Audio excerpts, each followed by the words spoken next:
Damn. What is up, my internet friends? Welcome.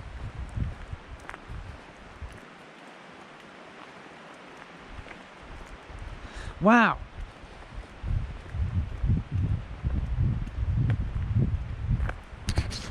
Can you believe it?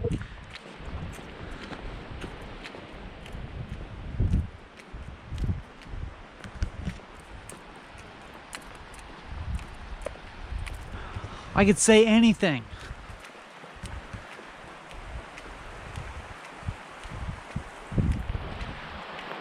It really doesn't feel like it matters what I say.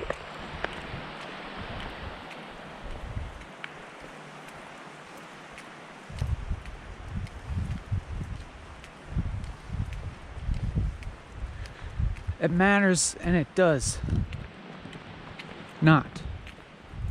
It matters and it doesn't. Look at this.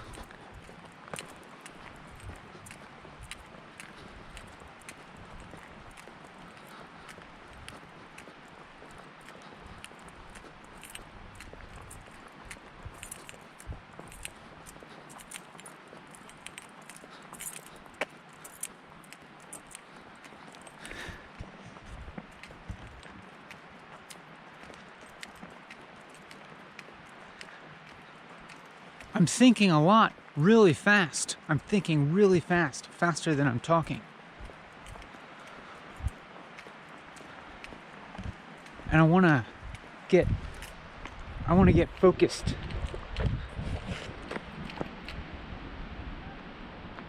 Bam.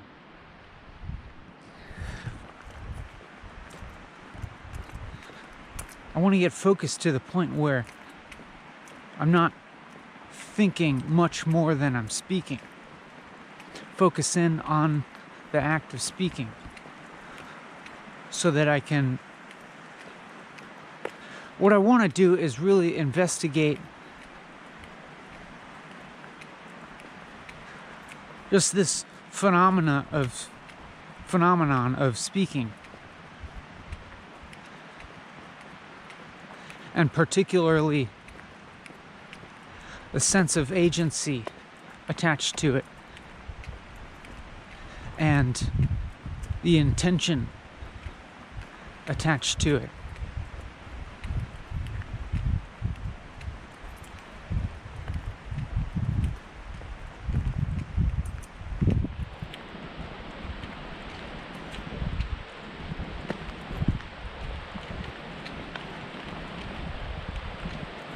I feel interested in trying to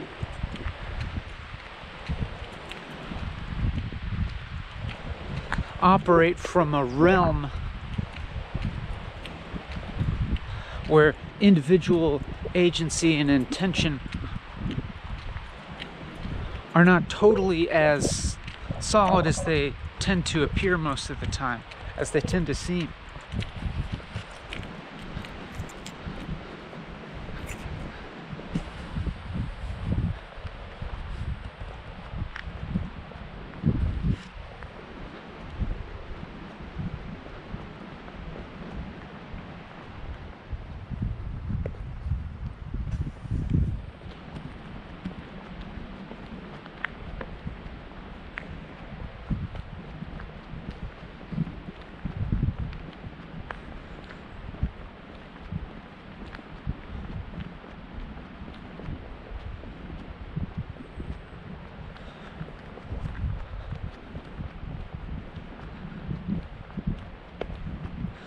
I need to deliver you the goods.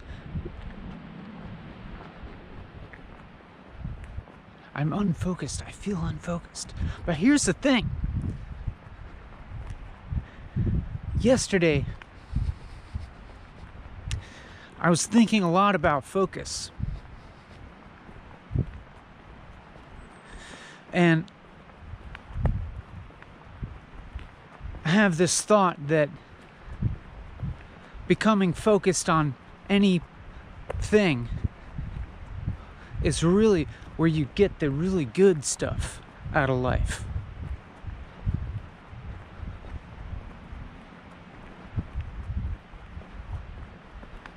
Like everything good in life seems like it's a result of focus sometimes.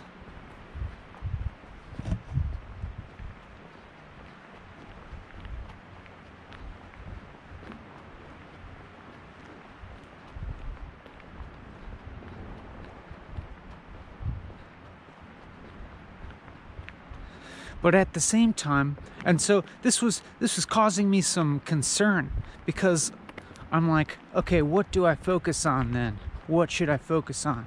There's a number of things. Like, do I just focus on what I am doing right now? Do I focus on the thing that I have done the most so far in my life? You know, like,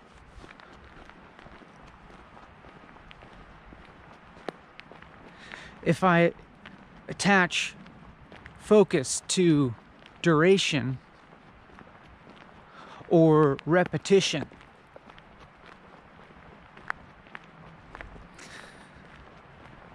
or is focus just attached to the present moment?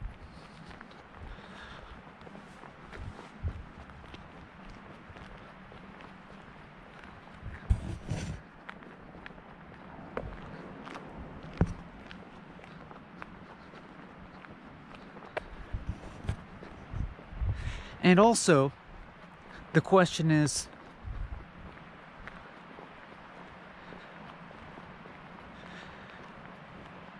it's like, the thing is, on the surface level, it seems like it's fairly easy to make distinctions about where to delimit a object of focus. You know what I'm saying? So, for example,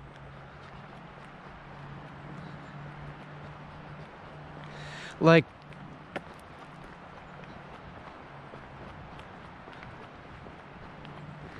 if I'm like, yeah, say I want to, I don't know, like, just say, for example, that I want to focus on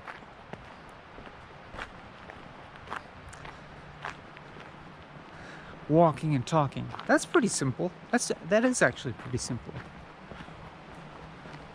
I could just every day go outside and make a walking and talking video.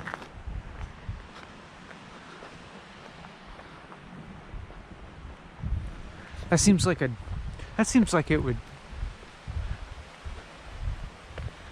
create focus.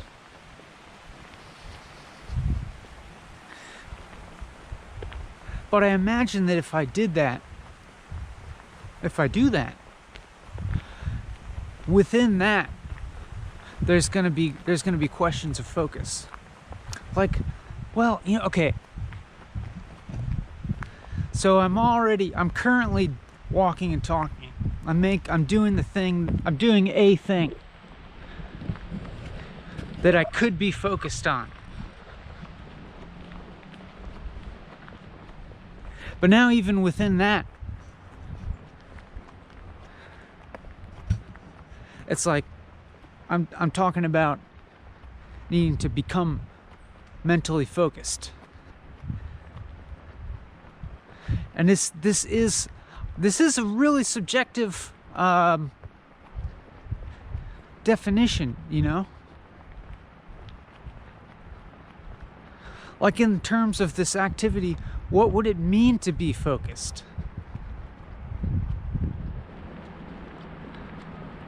What would it mean to be focused beyond just having this experience and doing this activity of continuing to walk and talk for 4 hours?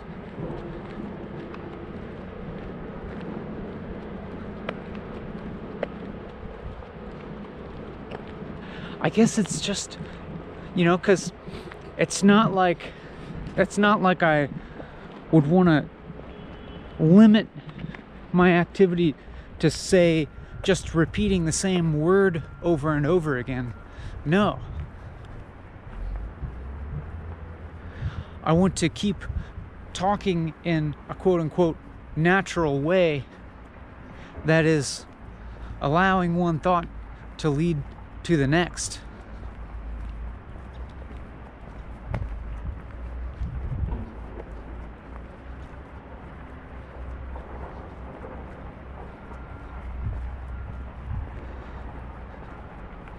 Maybe it's that I don't want to be jumping too suddenly in between different topics to be able to delve in depth into something.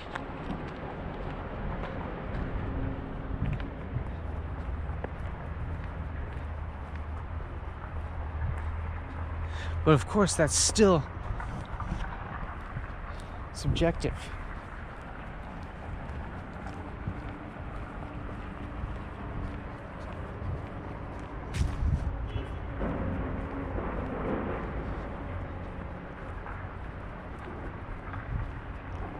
I mean, I was going to say that maybe what I want is not to have difficult or painful emotional experiences linked towards thoughts or mental dissonance happening. But that's not exactly it either.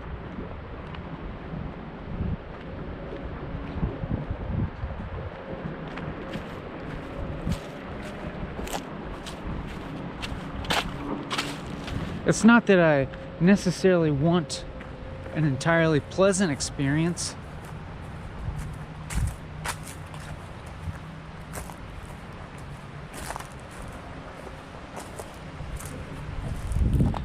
Because I know a thing or two about the nature of pleasure.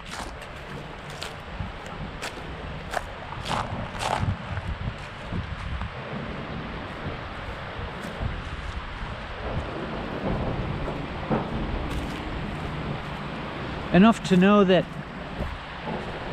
it doesn't really work in the long run. I'm pretty certain of that.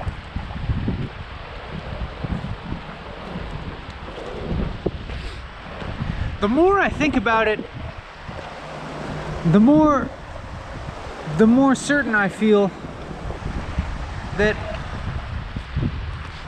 all that matters here is that I walk and talk for 4 hours. And nothing more.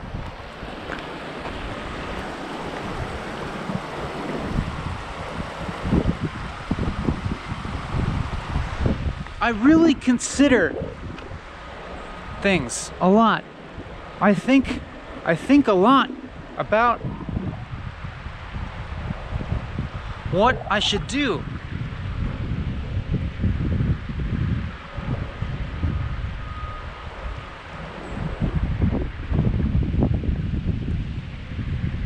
You know, with my life.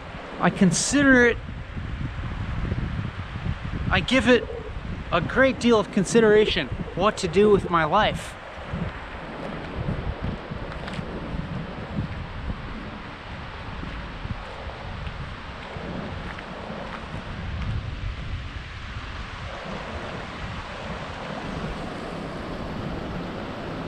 And so far, all that consideration leads me to continue doing this, or it at least leads me to do this right now at this moment.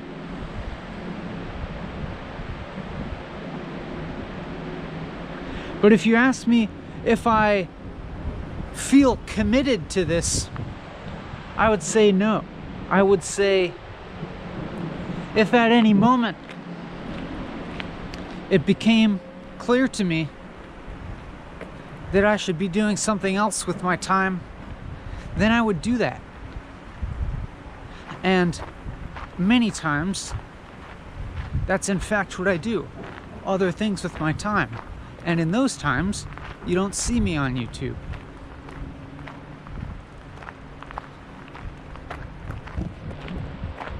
But you look at my YouTube channel, you see lots of lots of time in one place, lots of time doing one thing. And you think this guy only does this.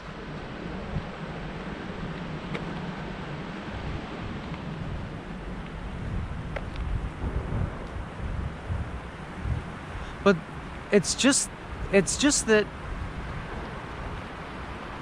all this time is consolidated and represented in one place.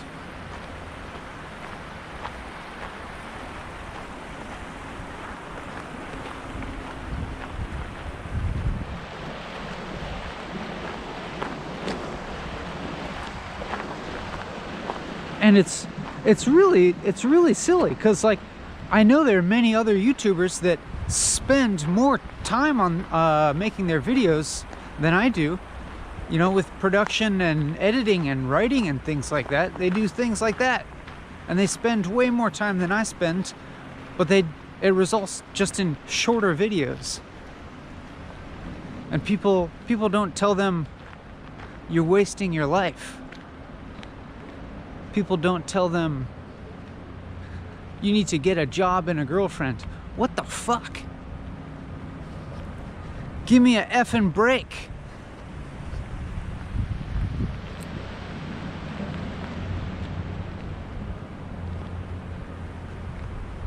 This is my job and my girlfriend.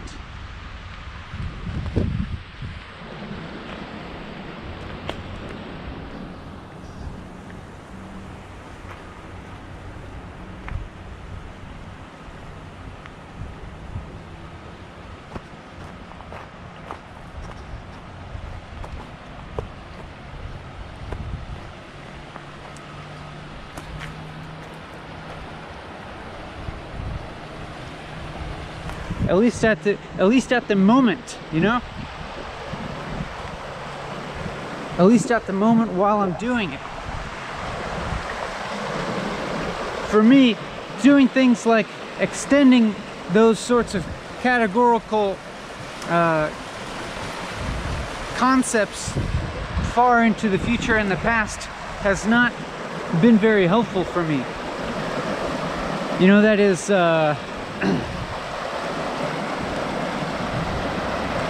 thinking in terms of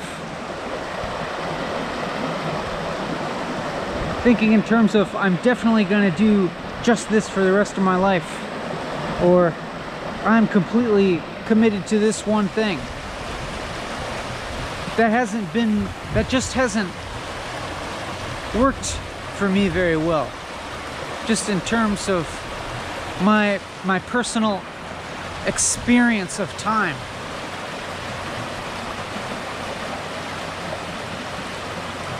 For me, it just works much more to be like, I'm doing this right now.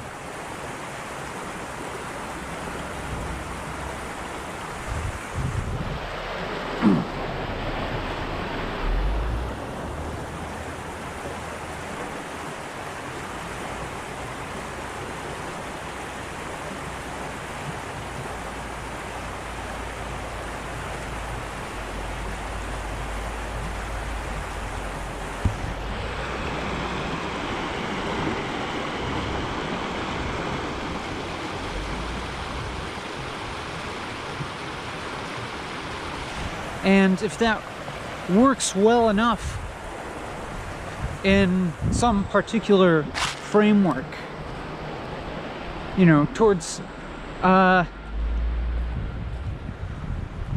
cultivating, you know, something like we could call well-being in scare quotes, not square quotes.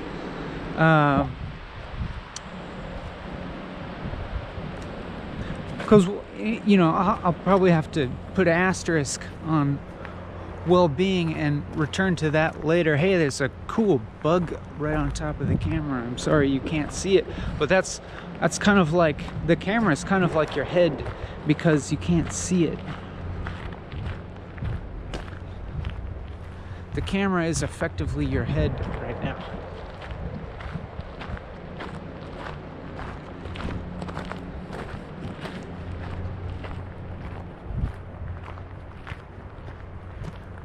It's and actually scratch what I just said. Scratch it. Forget I said that. It's not that I do this because I don't do this because it contributes to my well-being, even though it does.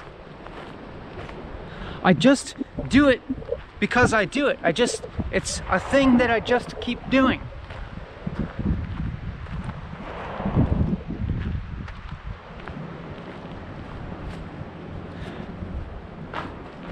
And that's all. I just do it. Check it out, a YouTube URL. Maybe, I don't know if I can read all of that.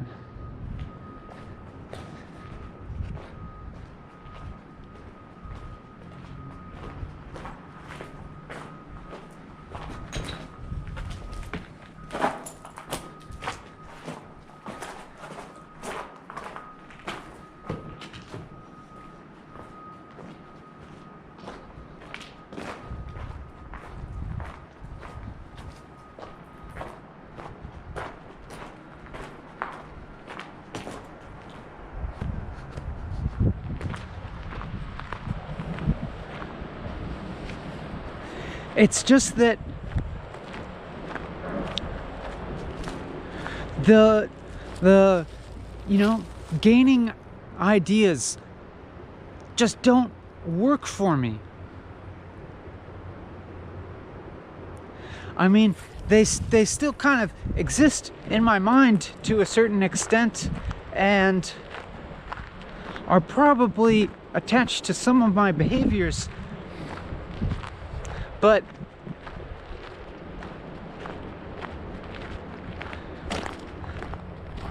by and large, gaining ideas in my mind is really connected with suffering for me. And I know this sounds maybe a little bit dogmatic. Maybe it sounds maybe this sounds a little bit like a Buddhism cliche or something.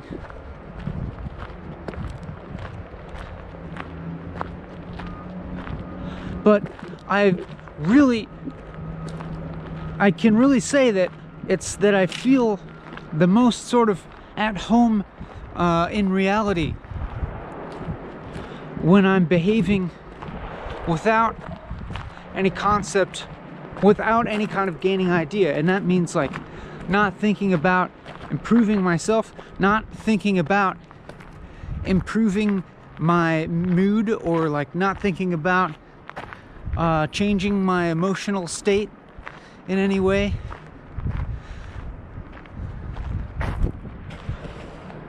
Fuck you. Not thinking about benefiting the world, because when I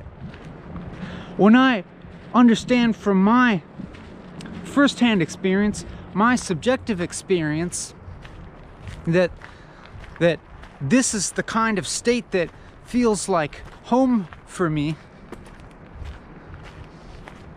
and that it really is not really attached to particular circumstances. It's not connected to the material. It's not connected to the conceptual, really. I mean, it has a relation with the conceptual and the material, which maybe hopefully I can get into later. But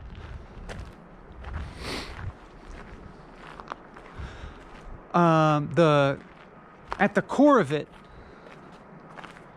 it's not a sort of thing that can be helped or hurt by things going on. And in light of that,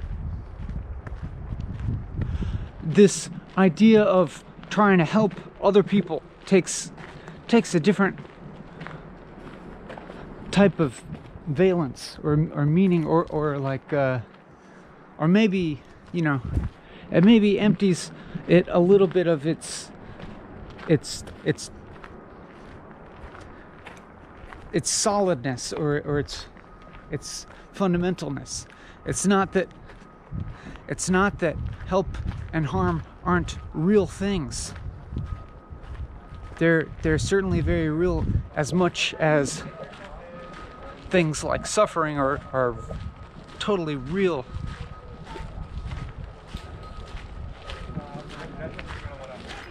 But it's more, I don't know, it's something like trying to get to a place that is somehow beyond the planes of like happiness and suffering, or something like that. I don't know.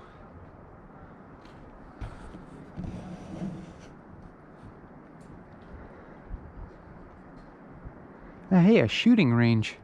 I should come back here.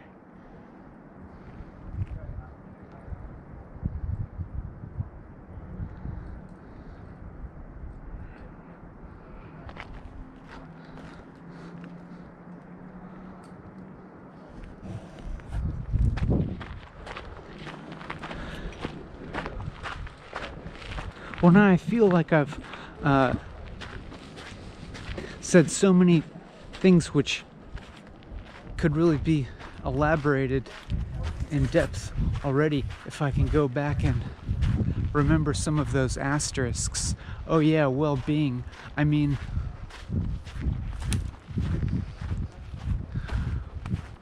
like, could I possibly define well-being? I mean, I guess well-being would be the absence of negative emotions, but also the thing about emotions is that what we think of as the positive and the negative emotions are so linked.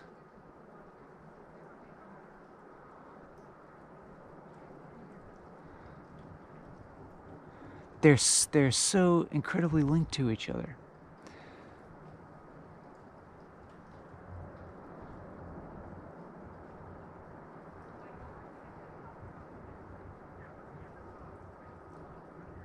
And it's really would be really hard for me to say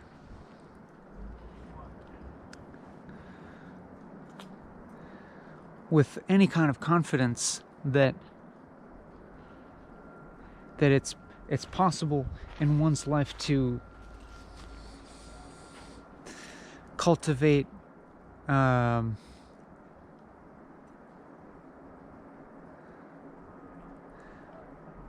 like a majority of positive emotions without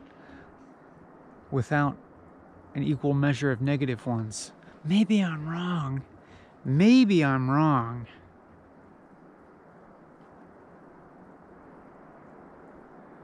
But in my experience, they really seem to go hand in hand, just like kind of dispersed temporally, you know?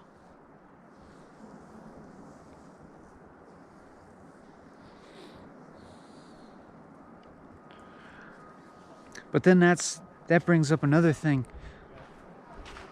to consider, is like the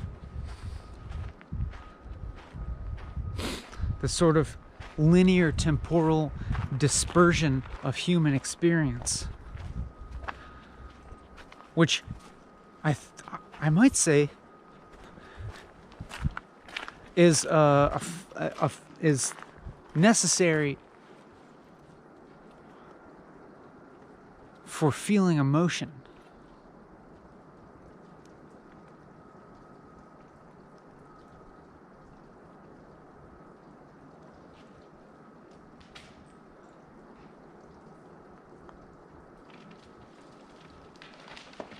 Well,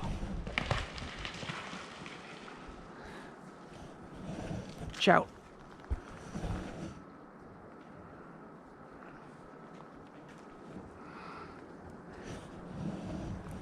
Everybody shout now.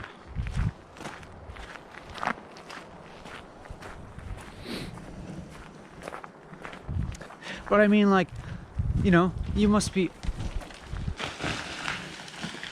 Shout now. You must be familiar with, like, mood swings. You probably know somebody who gets super excited and giddy and manic at one point, and then after a little while they crash and become super cranky or depressed and negative.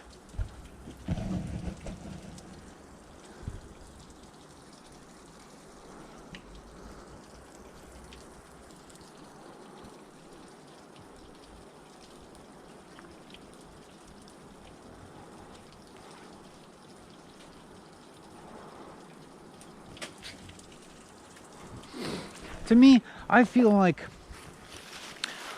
all of those strong emotions, whether positive or negative, it seems like they're kind of dependent on like a really strong feeling of linear time, of thinking about past and future. Because, like, if I'm feeling depressed, it's usually coincident with a lot of negative thoughts. All of these thoughts being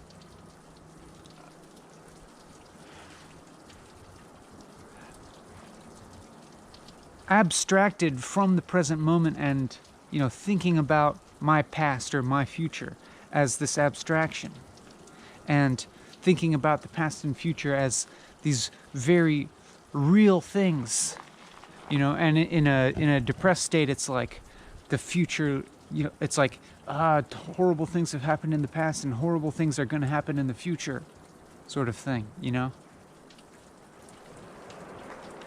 And you know, maybe it could be about my life, like, oh, I'll never be happy again, or life is only suffering, thinking about, you know, this the potential years of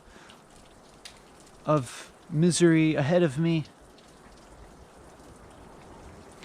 and the years of misery behind me.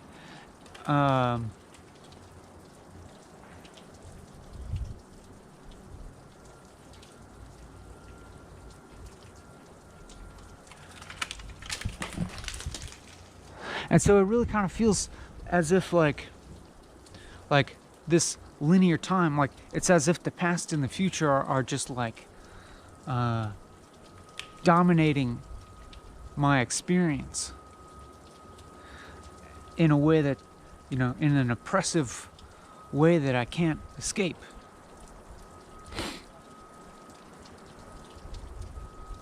Now that's one way of describing the experience. But then also like strongly, and then it can happen in the inverse way of like strongly positive emotions, like really strong positive emotions are probably linked with some idea of like, oh, the future is looking good, you know, some prospects for improvement and happiness in the future. Things are looking up, or there's a lot of possibility for the future, that sort of thing. Or looking at the past of oneself and feeling positively identified with the life narrative. Like, I've done this, I've accomplished this and that in my life. I'm a solid person, that sort of feeling. But again, it's like an experience that's dominated by the past and the future. I don't know, I could be all wrong about this. I could be all wrong about this.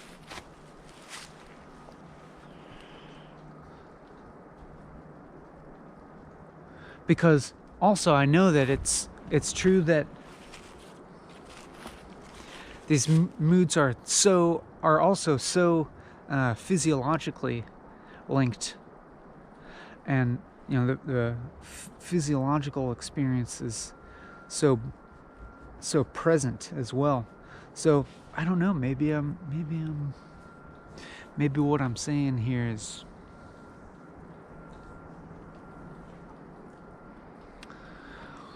only a fragmented, partial truth.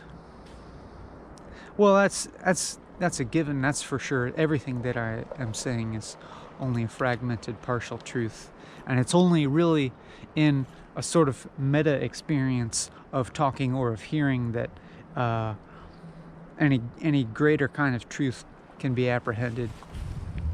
And that's the part about this that I have to keep reminding myself of you know, just continuing to talk and not like not stopping and thinking about things too much. Just keep blabbering, just keep letting the words fall out. Because really it's this meta experience of talking that interests me the most.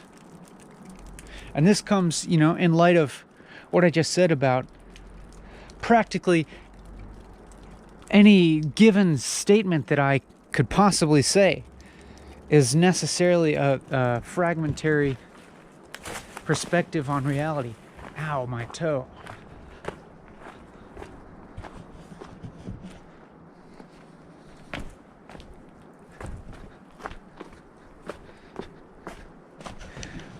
Whoa. I mean, something can be said for synthesis and distillation of ideas into something that's relatively compact and functional map of reality. That's what we're after here. And so it's like,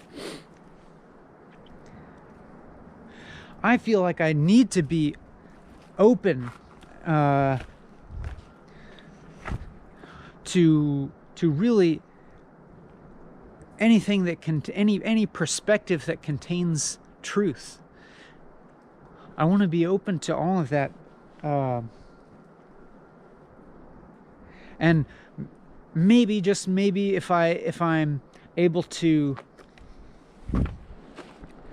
hold all of these seemingly disparate perspectives, I could someday I don't know, be able to see some kind of unifying map of reality.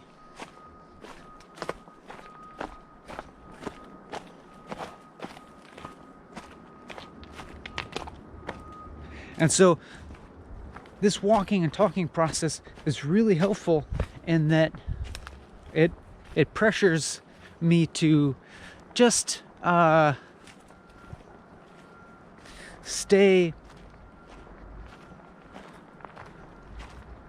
to just have a relatively continuous, look, I'm in the line of fire, have a relatively continuous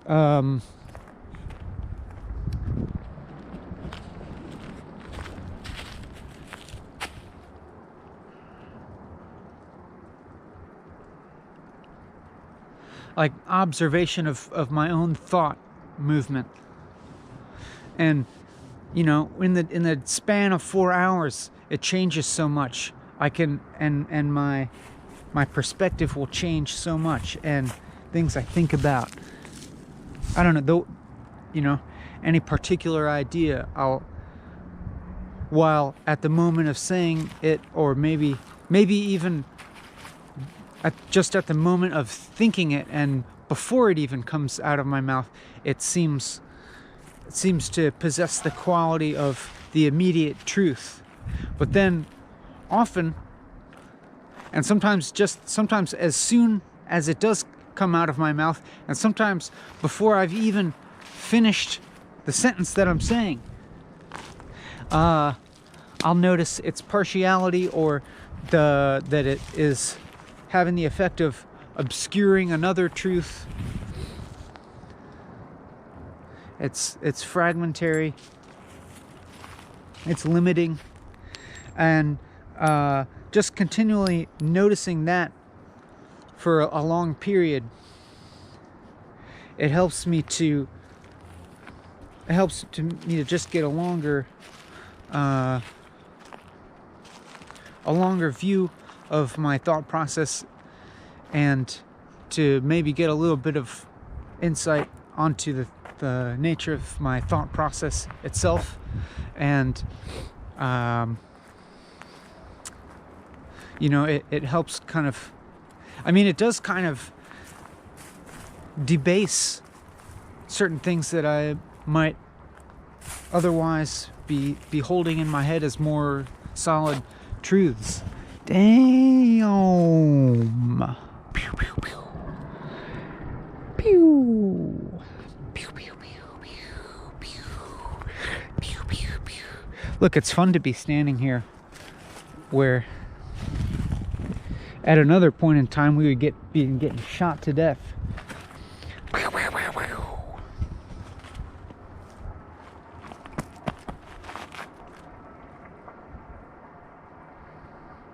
Smells like rubber.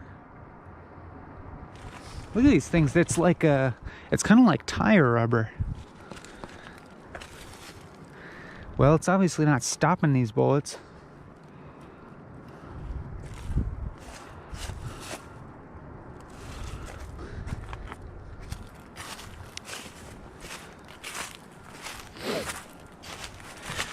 But even with all that, it's not like I ever arrive at any kind of conclusive understanding of anything, really. It's like that, maybe what I'm saying could be called delusion, in that we're just in the process of truthing. We're truthing as a verb. We're not there's no noun truth to be arrived at. There's only truthing as a verb.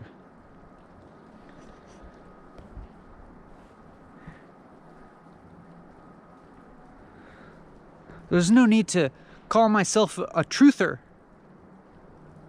That's a little too nouny, I'm just truthing.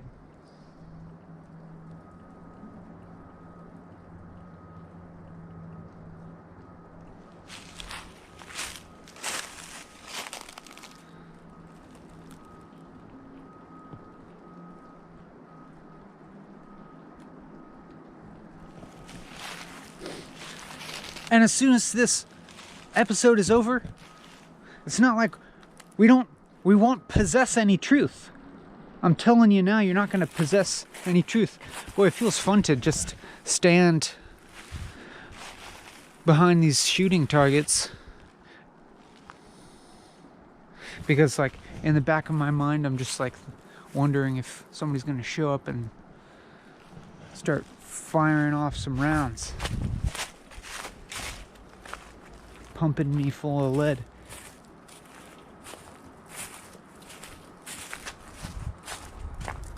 Cool. What could I put here as a target?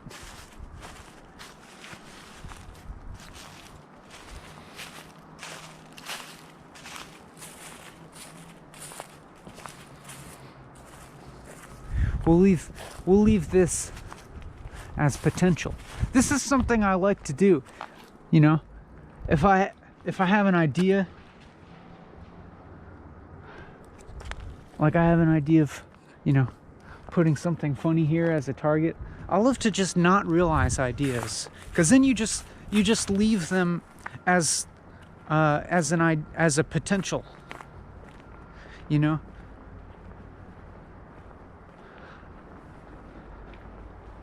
And also, really, it's great to just avoid having ideas, because it's like, you know, I end up having so many damn ideas that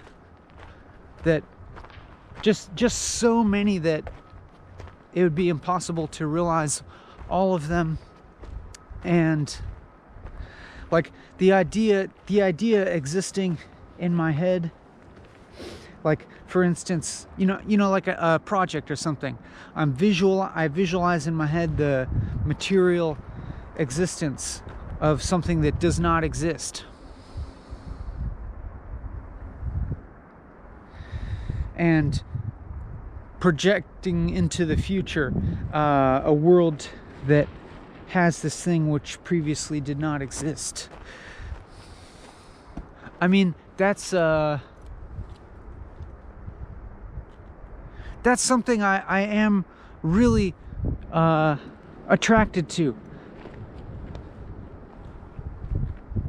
That is something that I kind of want to do, is bring into existence things that didn't exist before.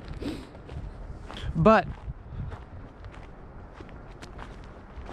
it's like I have just so many of these ideas, and every time you engage in the process of bringing one thing into existence, you are also, you know, denying all these other possibilities. But you know, that's what I'm doing now. I'm bringing this particular video into existence and denying all the other infinite potential realities that I could be manifesting. So that's what so when I just let an idea just like continue to exist as potential, or better yet, let that idea manifest, or not manifest, like disappear back into the potential from which it came in my mind, that feels even better sometimes. Whew. And better yet, you know, make it so those ideas don't arise in the first place. You know, just to continue really existing in more of a no thought, no existence realm, really feels like a much stronger sort of potential. I mean, but then you don't even have to really necessarily think of it as potential exactly, but it's like returning to the unity from which the world manifests. Like that's what you can do when you get rid of you know, this existence of linear time and of constant thinking and thoughts and ideas manifesting. Like, yeah. And you get out of this realm of you know, I need to get something. I need to do something.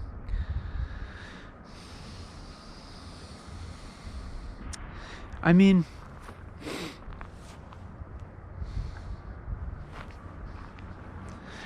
yeah, and then like, you know, sometimes that's happening to me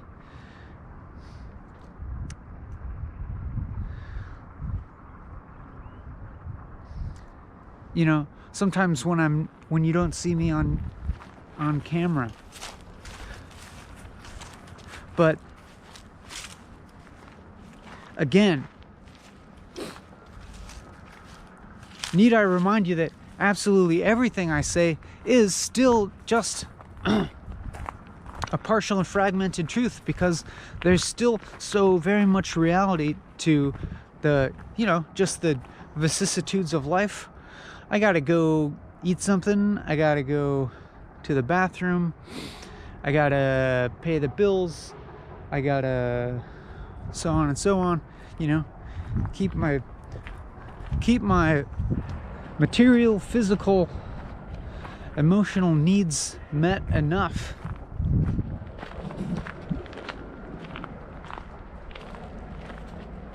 Met enough to make the space to really get into the non-functional, non-utilitarian, non-linear, and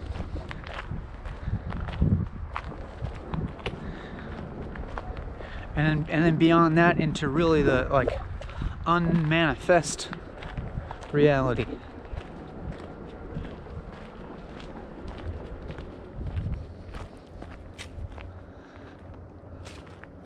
You know, it oscillates back and forth. But maybe I guess what I hope is that, like, if I am able to enter that sort of unmanifest experience more often than the sort of experience of manifestation of my life or of creation can be experienced more vividly.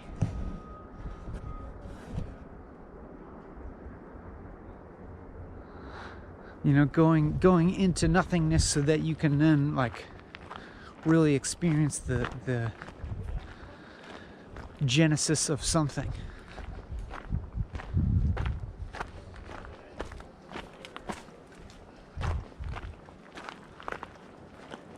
I'm just talking here. Out my ass, as they say.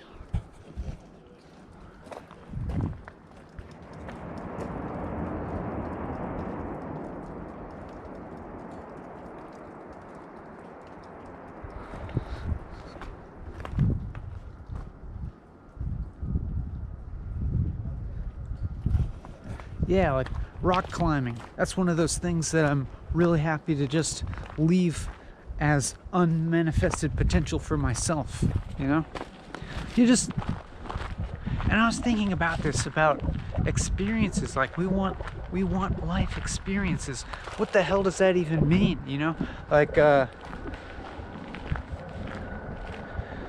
the same time, I feel like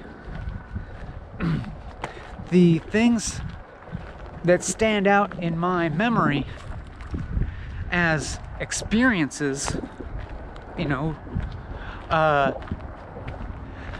could also just kind of think of them as clutter, as junk that like now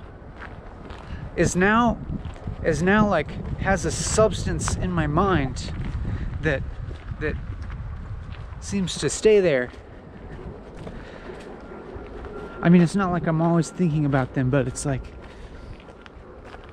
well, it's like experiences can in my mind can exist in the past or in the future, you know, as either memories or projections. Almost same diff, slight difference, but almost the same. But those are I feel like a kind of junk, in that they are they have a kind of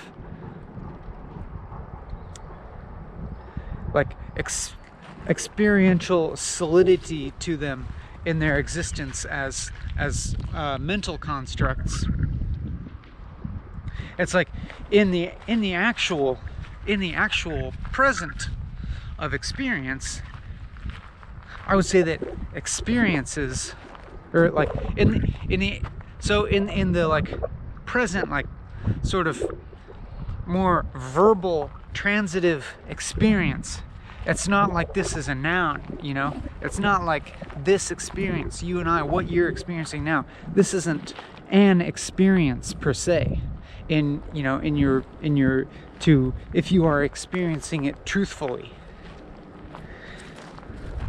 But the experiences in the more noun sense that could be past, present, or future is really more of a conceptual reduction of reality that we keep around in apparent solid form, which is, to me, like, feels like clutter that gets in the way of the good stuff, to me.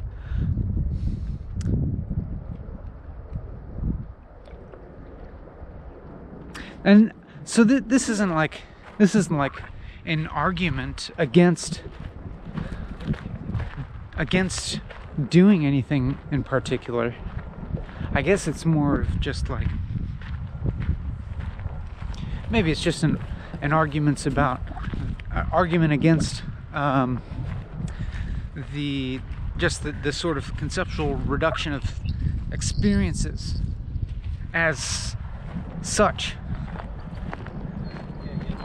Because, you know, once they have this objectified form, then it's like they become, then they are subject to all the problems of materialism and wanting or rejecting.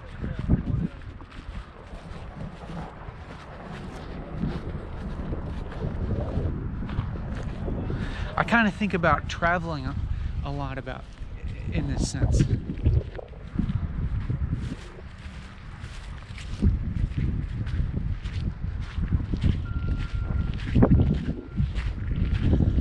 Even though it seems to be beneficial for my dopamine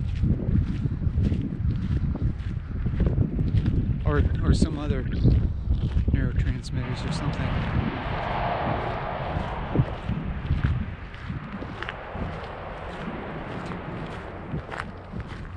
But, you know, what good is that in the long run?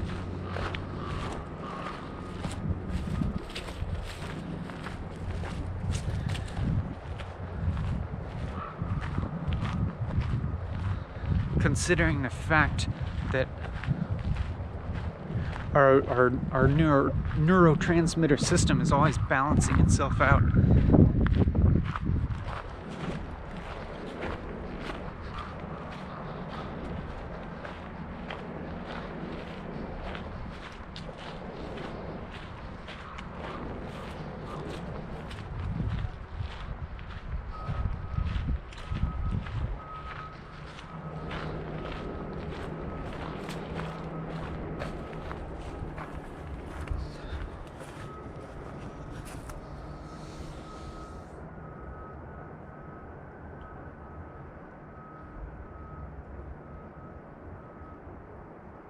Like there's sometimes where I feel a temptation to be attendant towards the tone of YouTube commenters and say something that rationalizes what I'm doing in terms of, you know, like well-being, utility, and whatnot. But then I'm just like, no. There's no fucking reason to go there.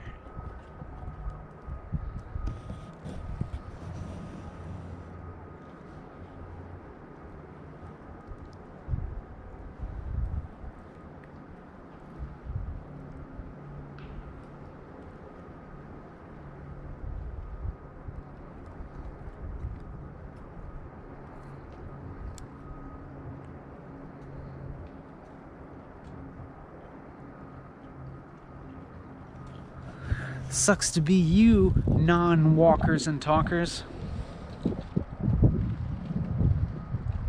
Not really. You know, I don't really feel that way.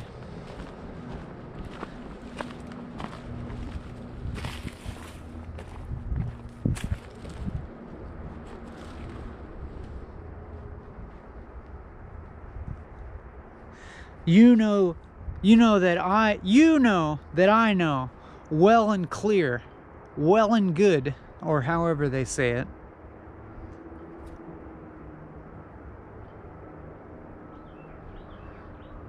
that every little cranky and judgmental YouTube comment is still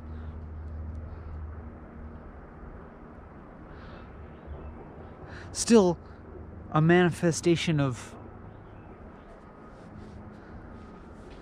the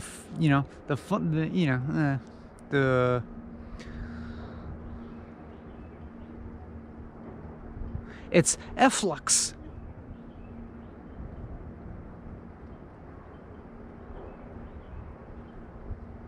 It's part of the many, and it's part of, it's that kind of the worldview that these YouTube comments are reflective of. We have to have some respect for that worldview as a necessary structure that paves the way for higher structures, higher, more transcendent worldviews. And I guess to be a little more specific about what I mean is that, oh, turtle, my day just got better.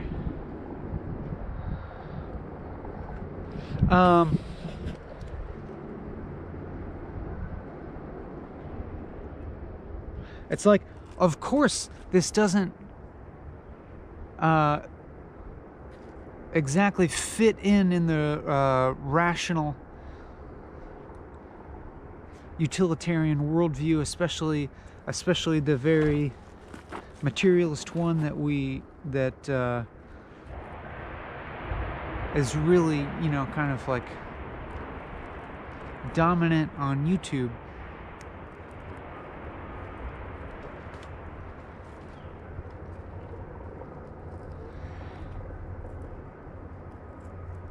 You're not getting like walking, talking doesn't really offer you, the viewer, much in terms of like the emotional reward of feeling like you've understood something, like you've finally grasped something. Like there is an emotional neurochemical payoff that happens when someone grasps something. They learn something. Oh, I got it. Cool. I feel good. And there's so many YouTube videos that really give you that gratification because they explain something and they take a concept and they explain it in concise terms, and it seems conclusive, and it's like in 10 or 15 minutes, and you're like, oh, cool, I understand Stoicism now, or whatever, and or like, I understand some kind of like pop psychology concept now, in a way that's very validating and affirming, no less.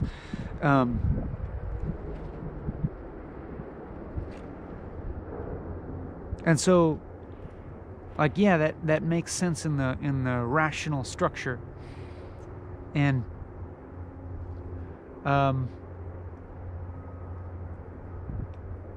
it's like maybe at times I say things that have some explanatory power, but the nature of the continuous nature of the 4 hours, and my commitment to be as honest as I can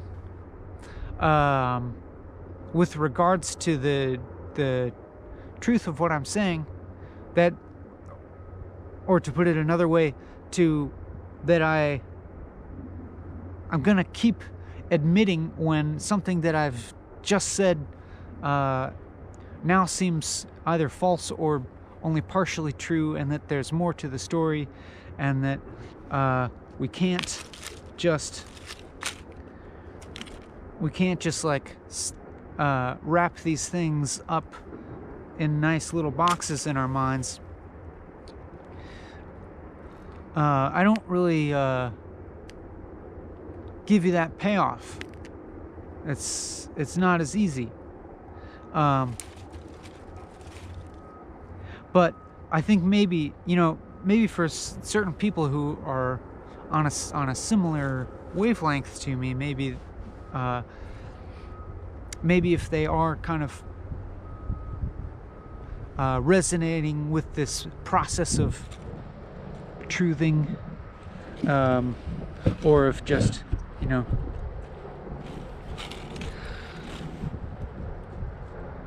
continuing to go on and think and talk and interrogate everything.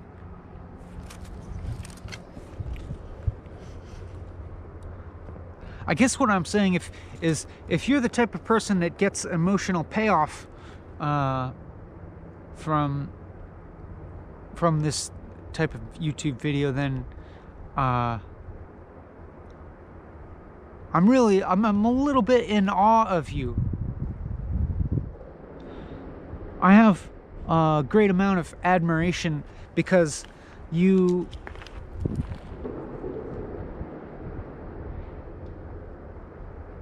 in order for this to be something that is emotionally gratifying for you, you really must adhere to a very high standard of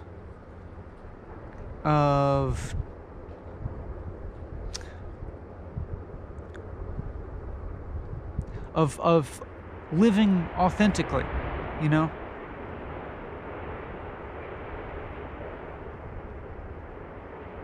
It would mean that you have chosen not to invest yourself emotionally in things which you have now perceived to be transitory or empty or fragmentary or surface level. You've disavowed granting those things any ultimate substance.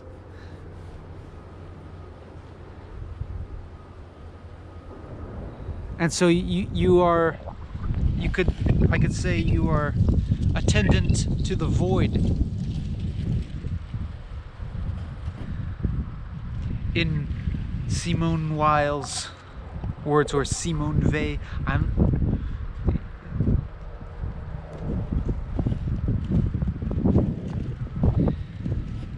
which to me is really sexy.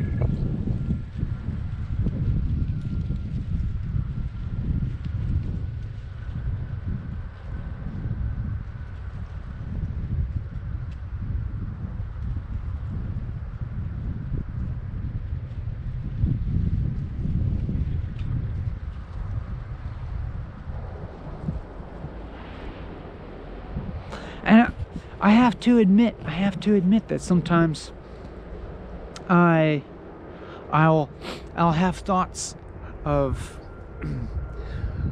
entering the fray of the more conventional YouTube video, of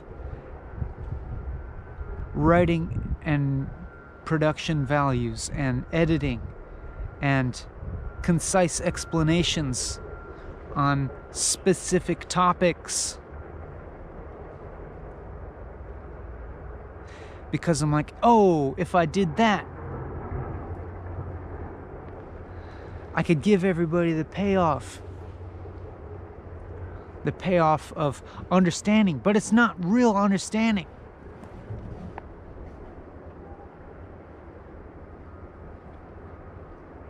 It's fragmentary. It's limiting. I mean, it's limiting if you take one of those understandings and feel satisfied with it, you know? If you, I mean, to the extent that you derive satisfaction and contentment from it, and you feel content as adopting that as part of your worldview, you know, and I mean, like, whatever philosophical or psychological or whatever other informational thing you've watched in the span of a few minutes, to the extent that you derive this contentment or satisfaction from it, it means that you are in danger of limiting your experience to that viewpoint. Whereas there are actual transcendent viewpoints. Whereas, like, you know, if you can go from discipline to discipline, from worldview to worldview, and have merely translative understandings. That is, like, you could understand things from a sociological point of view, or you could understand things from a psychological point of view, and they're kind of just different. They're on the same plane of mapping reality, but from one to the other is merely a translative change, like different languages.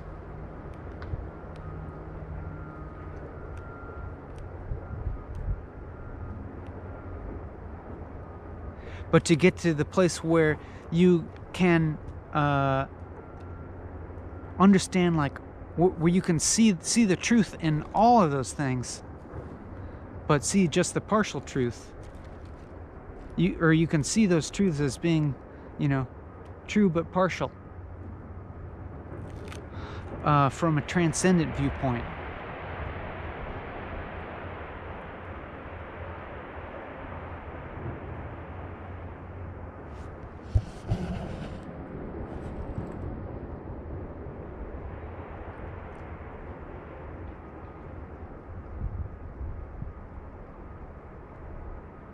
But yeah, like I was saying, I've felt a temptation, you know, what if I entered that realm of just, you know, making like 15-minute long videos that explain a certain thing, and have some flashy editing and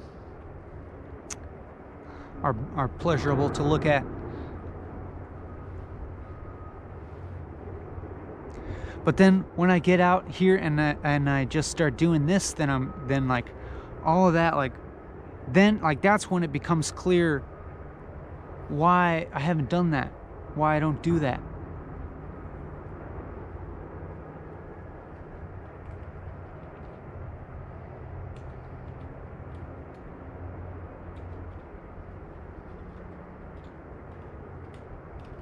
Because doing that would not really be generative.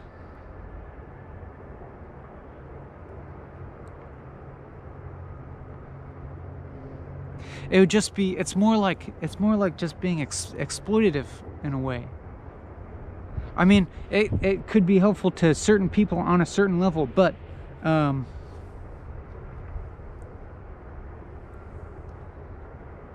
they're just, for me, they're like, there really is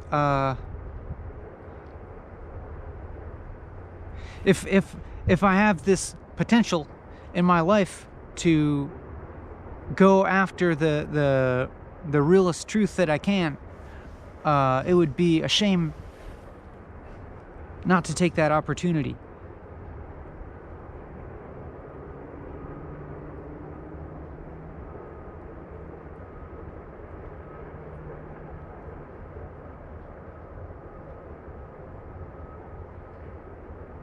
because doing this does actually feel, for me, generative, at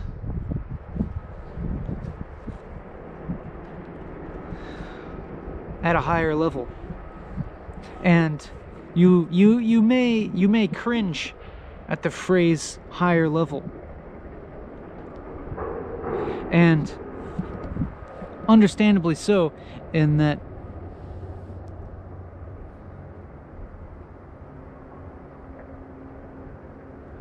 you know, people tend to like to posit themselves as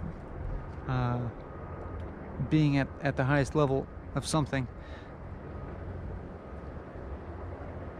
And mind you that I am not proposing any kind of hierarchy of value or of power, because I am very much acknowledging the necessity of everything that we have now, all the worldviews that we have, as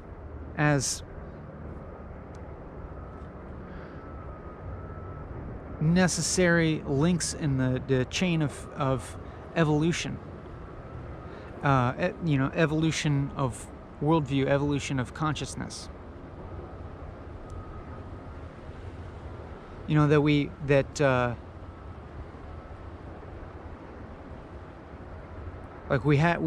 have had to have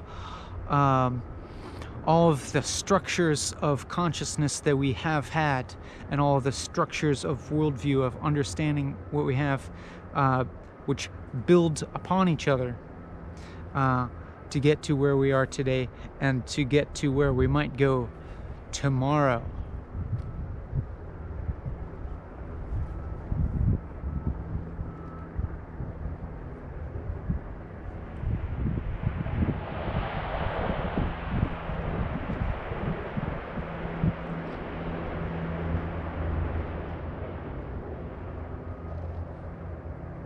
Like, just thinking about the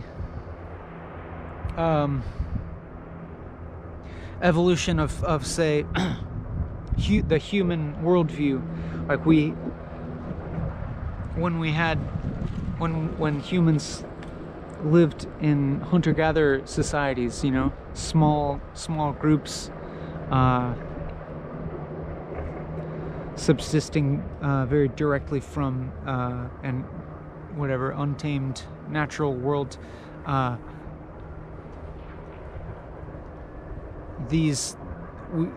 we had a animistic, magical understanding of the world around us, that very much served our survival and served us in interacting with the world.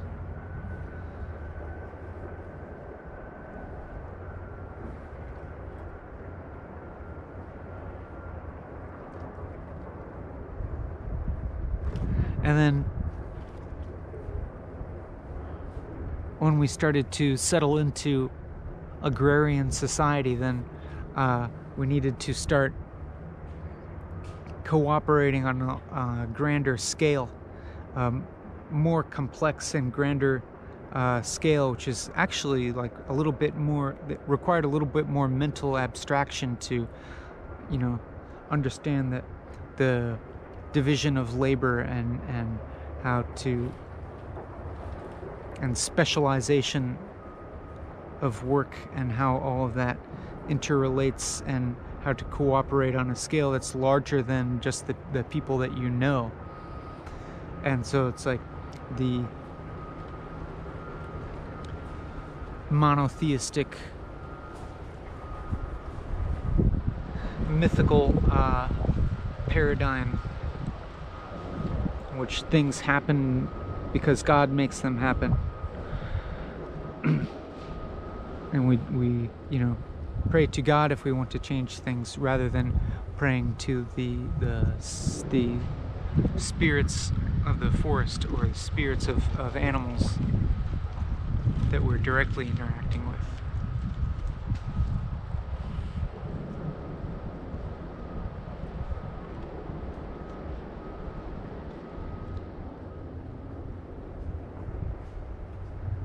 So we have this worldview of things happen because God makes them happen, corresponding with the now hierarchical organization of society. And we still have these worldviews, like maybe, I don't know, is it most of the world today still believes in God of some sort, like a personal God?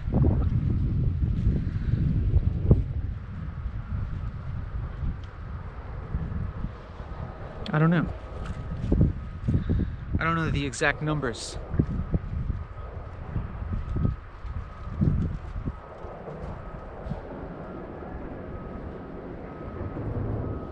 But it's become clear, increasingly clear, as these various monotheistic religions, or not necessarily monotheistic, but theistic, start to come in more contact with each other, and your religion dictates that all the other ones are wrong and they are all heathens, but our understanding of the world is like increasingly at odds with that understanding with that worldview.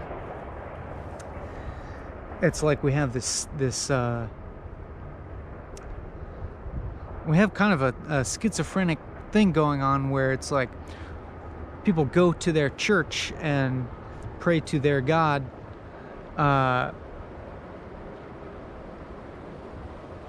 and ostensibly believe that he is the creator and the one true God, and that these other religions, which we know very much about, and know that they also have millions of followers, ostensibly we believe that they are wrong and that they are all going to hell or whatever.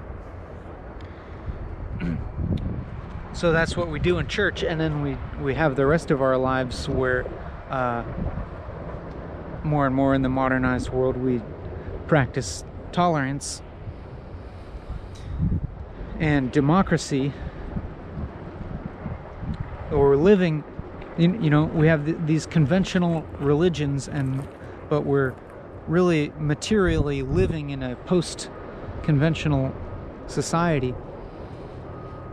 And so increasingly people are starting to look for alternatives to that, and to a more post-conventional religion, you could say. A religion that can actually, or I mean, like, whether to call it religion at this point is questionable, but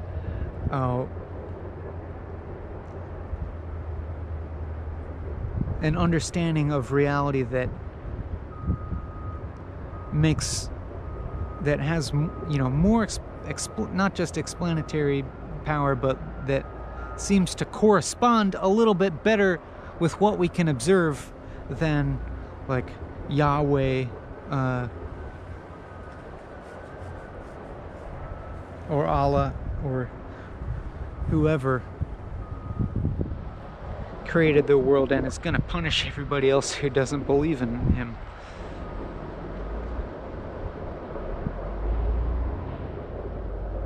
What was I talking about that seemed more interesting than this? I guess I got there, oh yeah, I guess this was me trying to explain the notion of hierarchical structure of worldviews. Now I'm not talking about the hierarchical structuring of society that exists in conventional societies and corresponds with conventional religion. I'm not talking about hierarchical power relationships. But I'm talking about hierarchical nature of understanding of worldviews. That there are worldviews that are on higher levels, so to speak, in that their explanatory power is able to encompass much more of what we can observe than others. And so the others functioned for a long time as societies developed in relative isolation, and now once these societies are becoming increasingly in contact and in interaction with each other, then we need something that is able to encompass all of that.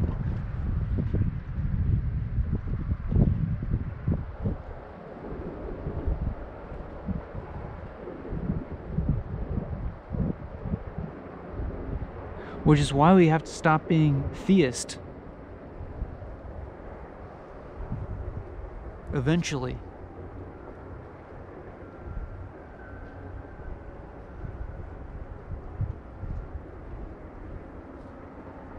Well, I mean, if human society continues, if human society is going to continue, then a post-conventional, post-theist worldview is going to have to become predominant over theist conventional religions.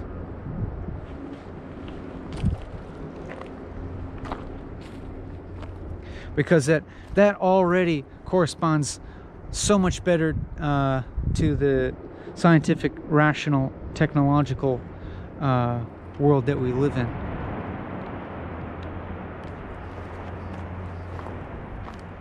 And then, we still even are going to need to move beyond that.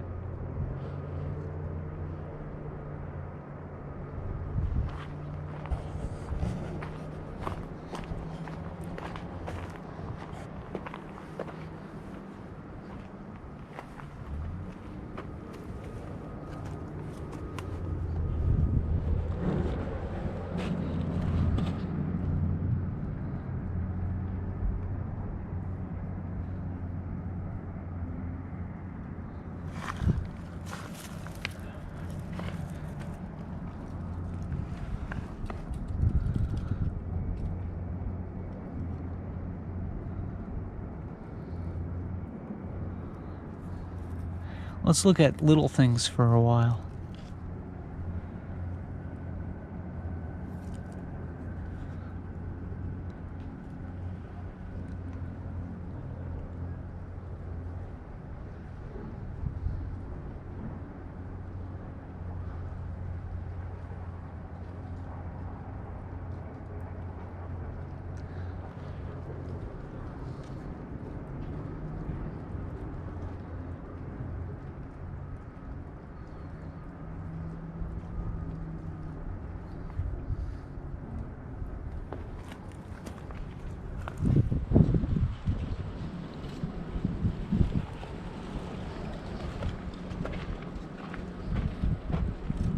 But I better just keep going ahead and talking,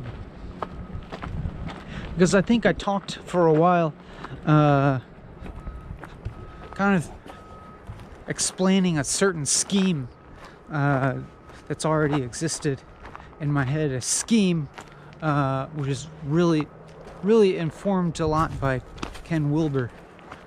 And maybe that's not really the most generative and honest way for me to be talking.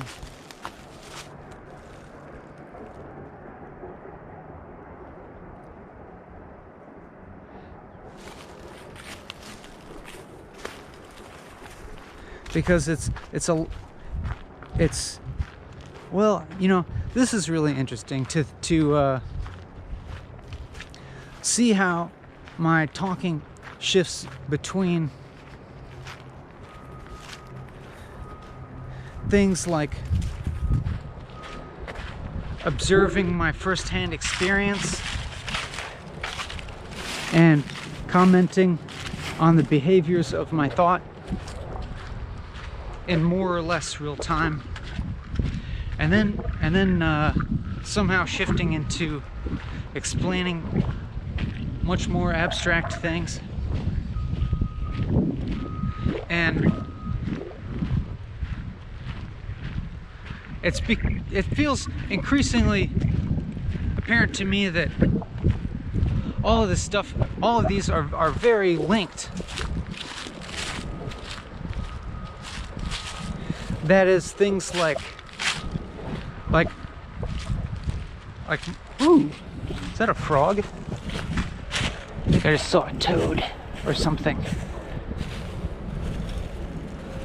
I saw something hopping over here.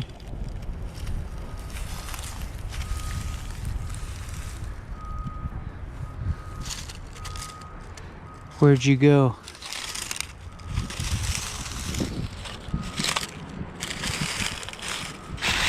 Don't tell me it was just a leaf. Oh, there he is. Look at that frog. Hey.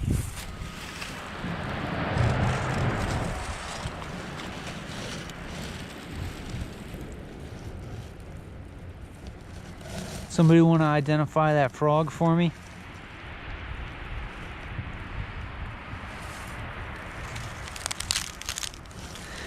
Nice camouflage. Hey, you're letting me touch you. Are you not going to jump away? Wow. Steely Reserve.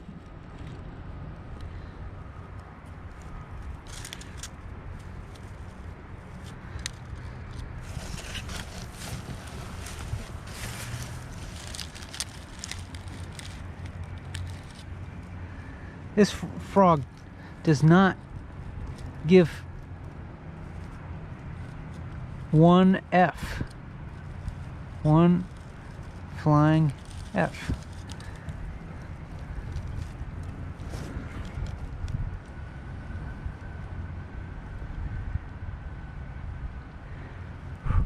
I am the frog whisperer.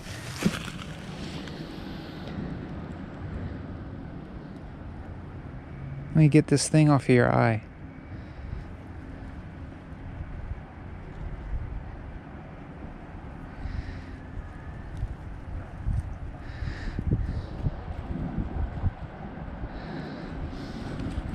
Boy, if I were a predator.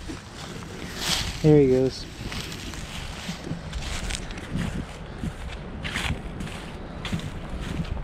What was I talking about?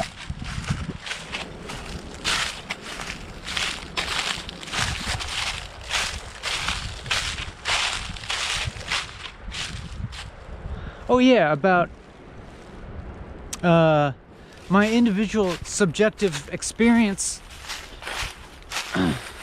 being inseparable from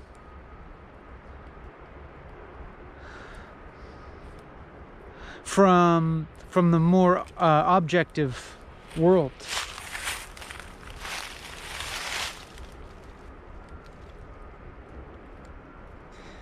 And my experience of the so-called like direct experience, like seeming to be inseparable from abstract thought, ultimately.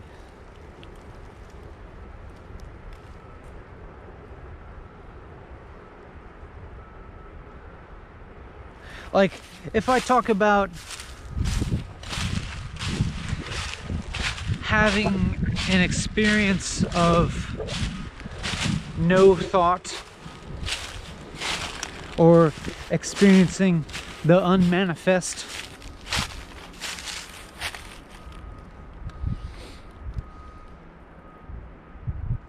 where it's like, you know, like myself, my body is unmanifested as something separate from the rest of the world, and also like the outside world is not manifesting because I'm in a state of like inner absorption.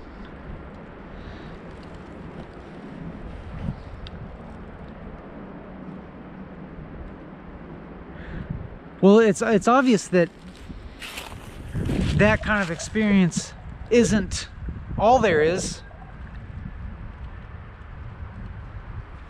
And I have no evidence to say that that kind of experience is fundamental to other things. And I have no kind of experience, I have no kind of evidence to say that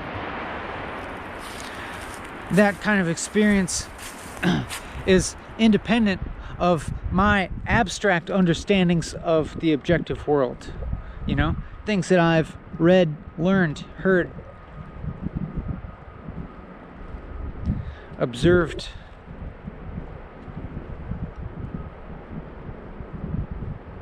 And indeed, I'm pretty certain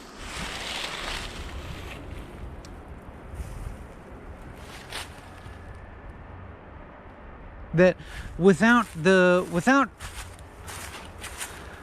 certain amount of, I don't know,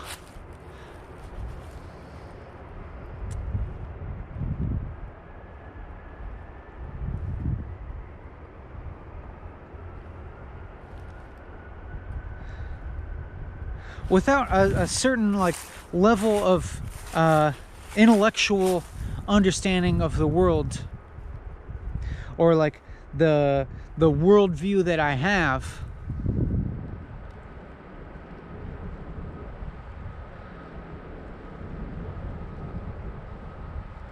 that like that type of inward absorption would have to be framed very differently, you know.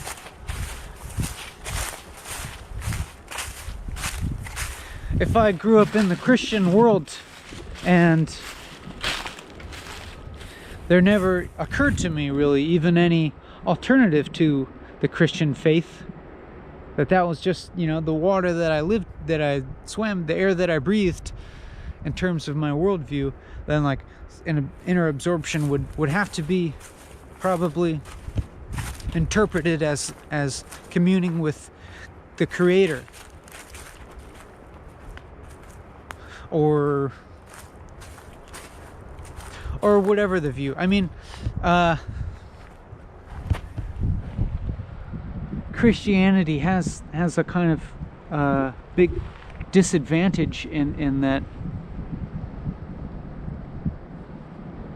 in most forms of it, we don't, in most forms of it, you don't ever get the notion that you could actually commune with God. You can only kind of pray to God and make requests of God, and try and follow His laws and stuff, but the notion that you could actually connect with God, or transcend your humanness, even for a moment, and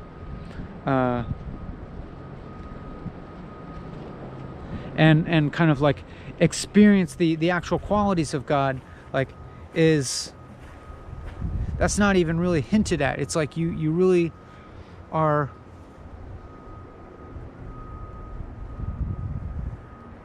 you really are kind of defiled, and it's through these just kind of like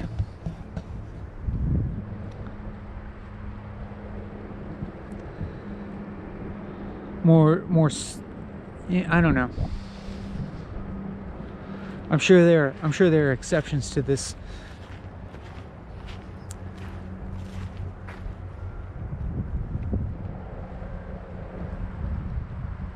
And maybe it's not so different from other worlds, or other worldviews, or the one that I have now, in which I am continuously kind of apprehending my own defilement and constantly attempting to transcend it.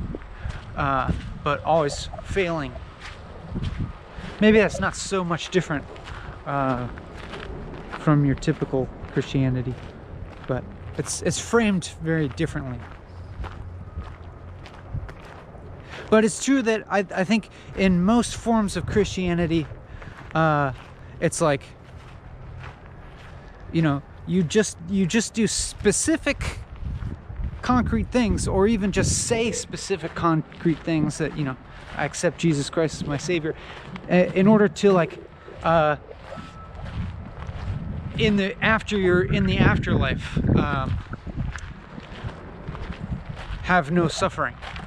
Like, to in the afterlife, you know, get the big payoff, you know, heaven, or like ongoing orgasm, or whatever heaven is like. But there's no notion that in this life there's any possibility of transcending our flawed humanness.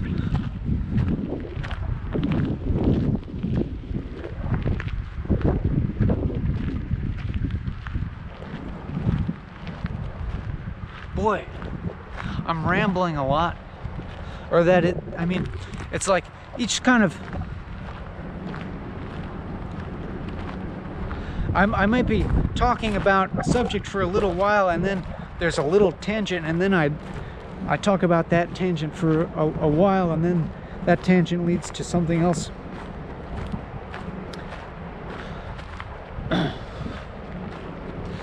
And that's fine. I think maybe a good thing about doing this more often and doing things to develop my abilities of attention and focus, and memory, perhaps, is the advantage of, over the long term of the 4 hours, to be able to remember to return to things that were only hinted at, to remember to come back and to have a very long-term coherent form. I think that's where this could improve. I think there are some episodes where I did that relatively well, and then some which the overall form doesn't make as much sense per se. But it's a matter of, like, extending the capacity for attention over longer duration.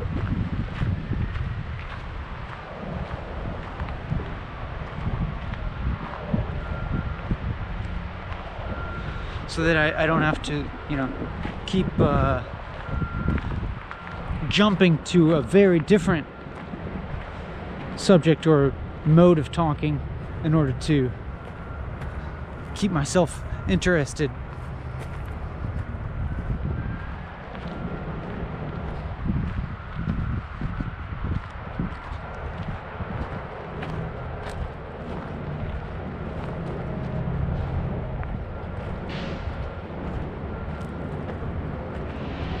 And that's the sort of thing where decisions that I make in my everyday life become really important.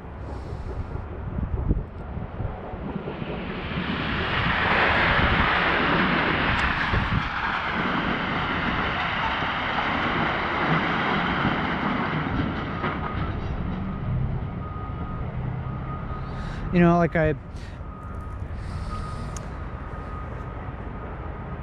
feel like I really should avoid the sorts of things that degrade my capacity for attention, which,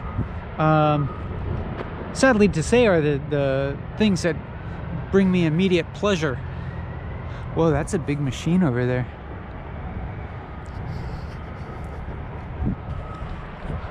You know, immediate sensual or intellectual or otherwise emotional gratification are the sorts of things that tend to, I think, tend to degrade my qualities of attention and focus and willpower.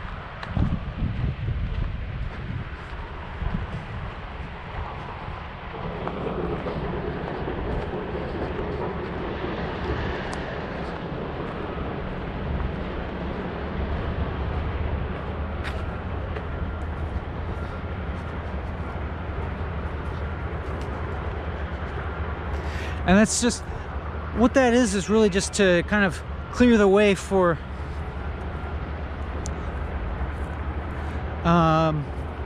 deeper absorption into whatever I happen to be doing. But then again, this is something that I was attempting to articulate at the very beginning of this video. So this gives me a little bit of hope that now I'm returning to something at the beginning of the video that I seem to lack the capacity to explain, but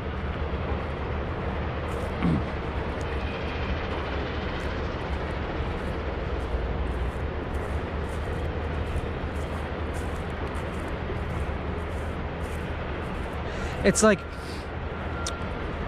so I'm saying that, you know, I want to be more focused in my everyday life. And so what exactly does that mean? And the thing that I am sort of discovering is that whether I am focused or not seems to depend on the conceptual framework around what I'm doing. That is how I kind of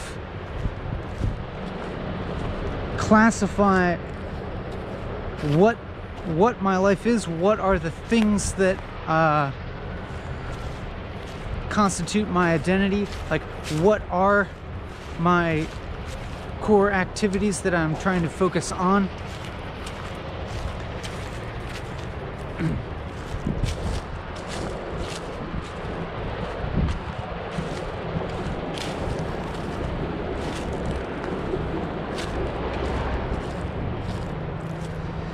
And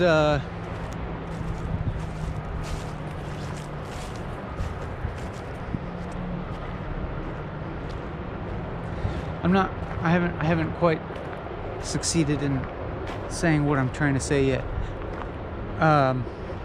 Bear with me for a moment.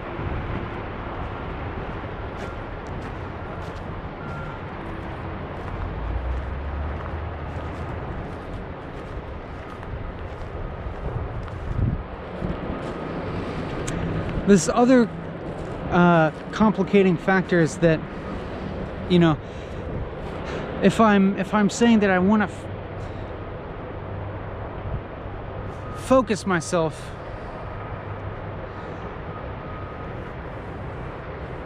I'm calling upon willpower and strong intention. And then when I summon intention, then I start to observe a sort of way that intention kind of arises.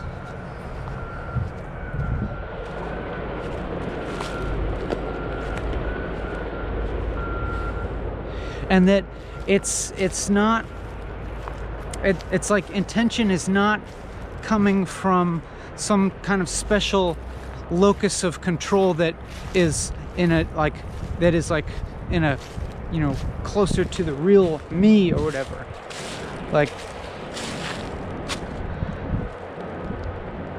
I don't see this real me that has this locus of control, this source of intention, because I can observe various intentions arising at different times. And so it's like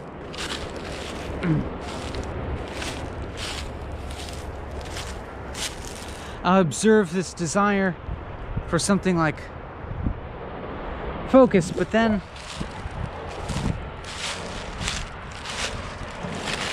I'll also observe I'll also like what will come into view for me is the mind state or the temporary perspective that I had that led to that desire, and then it will become a little bit debased.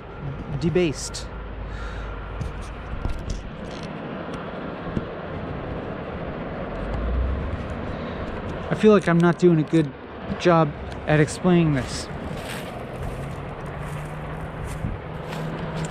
I mean, one way to say it, the unflattering way to say it, is that one day I might feel super committed to something and be like, I'm gonna focus on this for really hard for a long time now. I'm stopping all my messing around and I'm gonna get serious and I'm gonna focus on something. And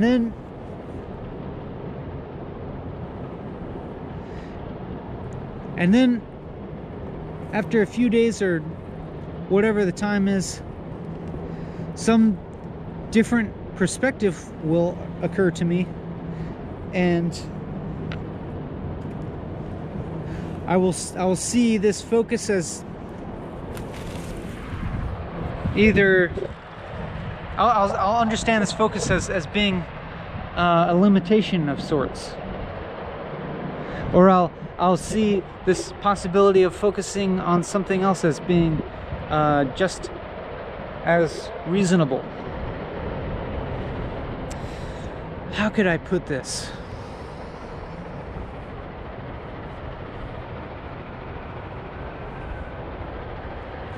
Like, let's take as an analogy this episode of Walking and Talking. Let's take this episode of Walking and Talking as an analogy for my life. And so let's say, okay, I'm gonna stop drifting around aimlessly in this episode and just focus on talking about one subject. But the thing is that, like, the boundaries of that subject are subjective and almost arbitrary in a sense.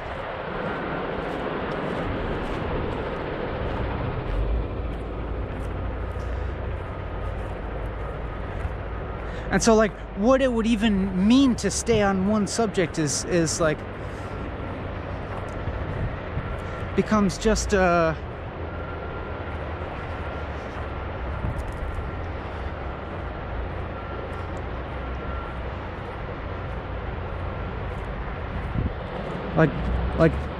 like diving into fog, or just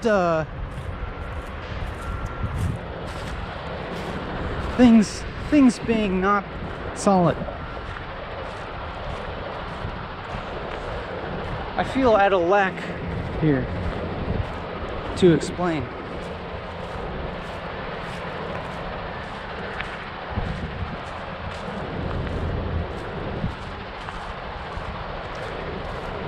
But this is interesting. Like, I'm like feeling at a lack.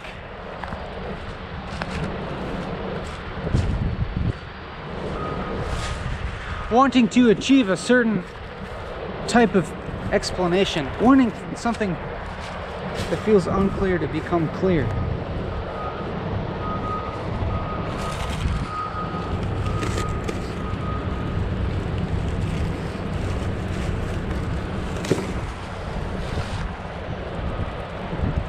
Nice cottonwood inner bark. This stuff is like really good for starting fires.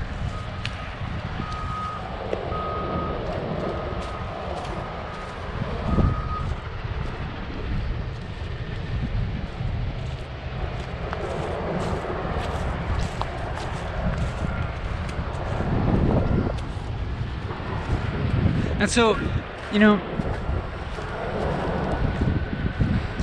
in this moment, having spent some time feeling as if I'm struggling to explain something, and finding my attempts at explaining something to like kind of come up negative,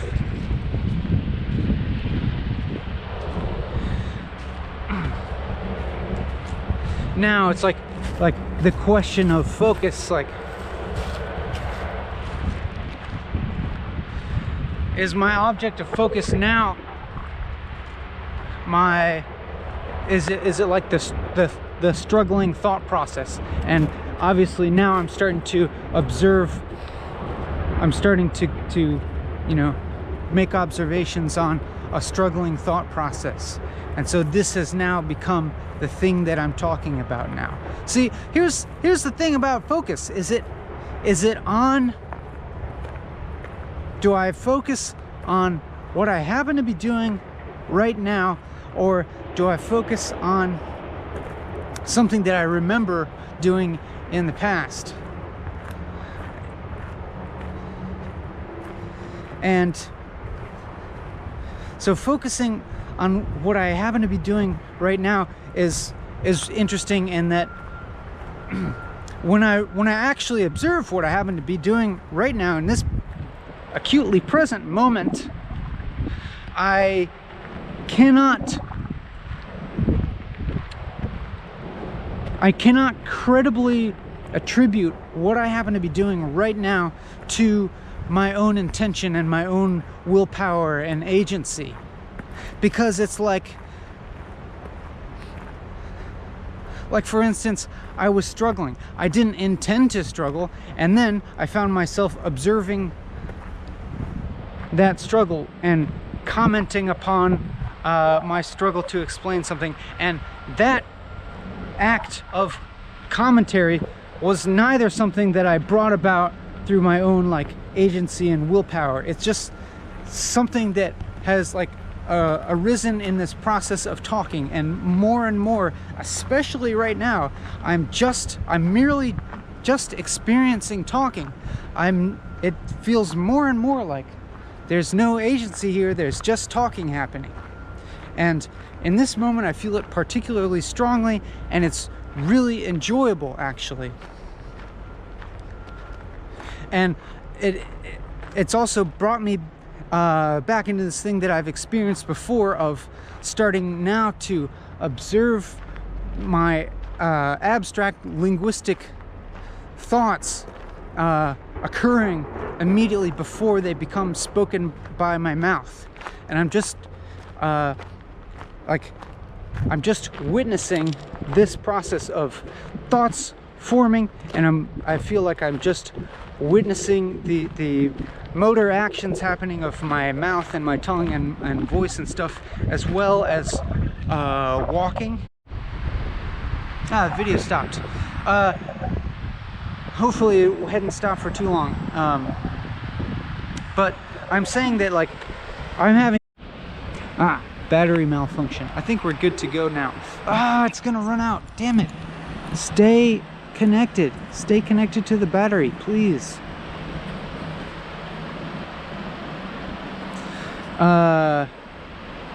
It's so funny. Like I was just starting to feel a sense of flow happening, and then the camera dies because for some reason it's not accepting the charge from the external battery, and then I'm like, damn it.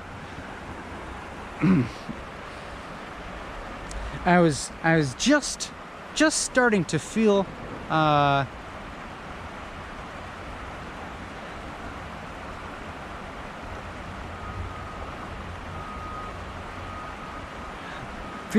transcendence of selfhood developing, and then conditions went wrong, and then I got frustrated.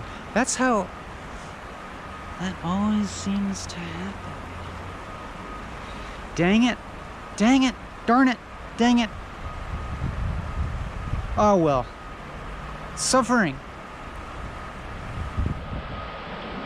problems. They keep existing, darn it. Seemingly despite all the transcendent potentialities. Dang it! Well, I can say that the camera's working at this very moment. How long that'll continue is completely unknown. Technology.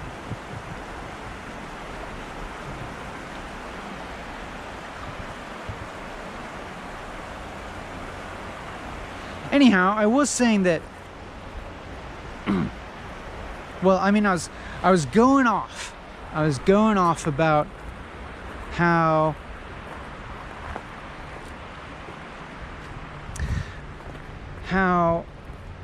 I was beginning to just experience talking as a phenomenon that was not originating from my personal agency and intention, but something that was just sort of happening. And here's one thing, is that it's not that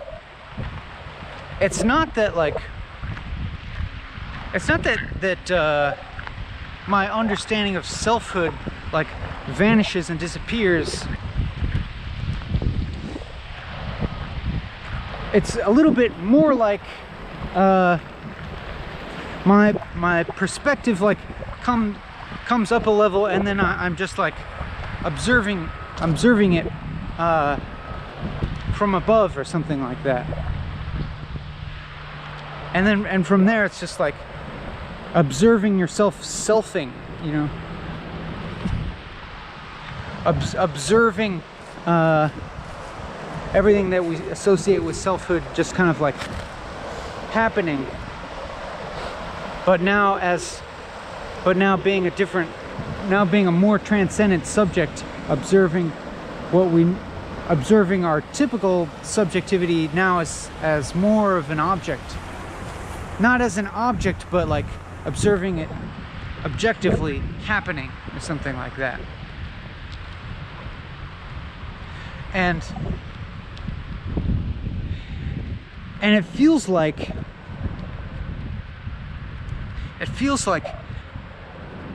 everything in the past is like leading up to that experience. It's like then I start to understand things like the past and the future as being components of this experience, of this very present experience, of things, and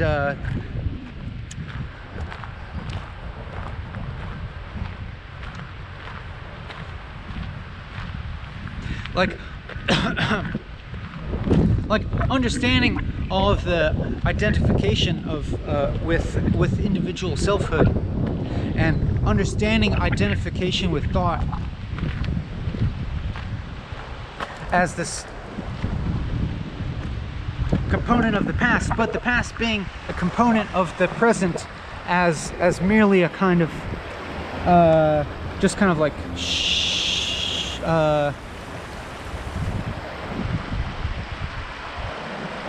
like texturing or of the present, like kind of like past and future being kind of like optional viewpoints on the present.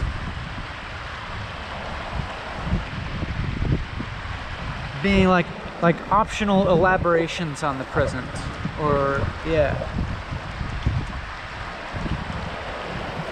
like you can fold the present up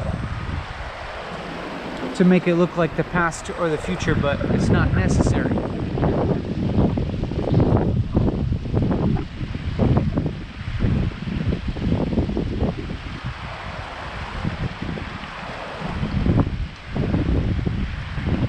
Because everything's, I don't know, in a sense, everything's all at once.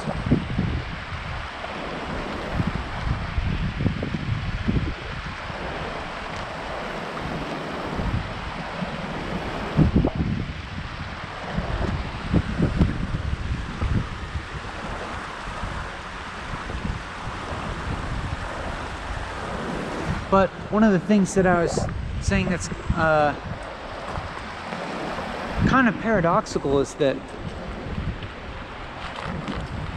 so like, I don't know, when I'm in a day-to-day life, and I'm not doing things like this, sometimes it can be hard to convince myself that I should go outside and make a 4-hour video of walking and talking, because I'm like, what's that gonna get me? What's that gonna do?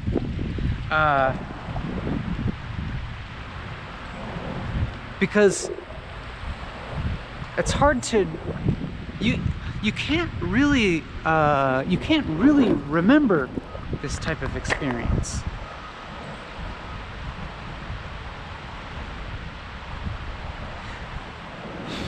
Because it's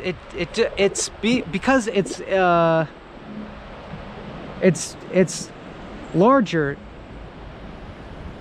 It's larger than you know, anything of the material world. It's larger than anything. It's larger than what can be understood by the rational mind. And so, like, if I'm caught up in my rational life, which we all must be very often in order to, you know, keep things going, it seems like,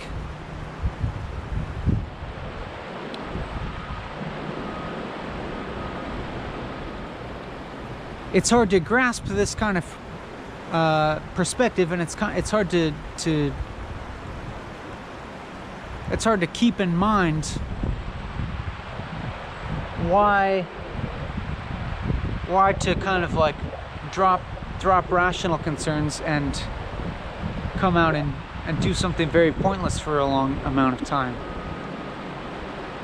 But then when you do it, then you realize something, that you experience something that, yeah, that doesn't fit into the linear conception of time, and it doesn't fit into memory, really. I mean, it doesn't fit into memory because it exposes memory for what it really is, as being just kind of like a structure that's here and now. That's, you know, as being an abstraction from the here and now.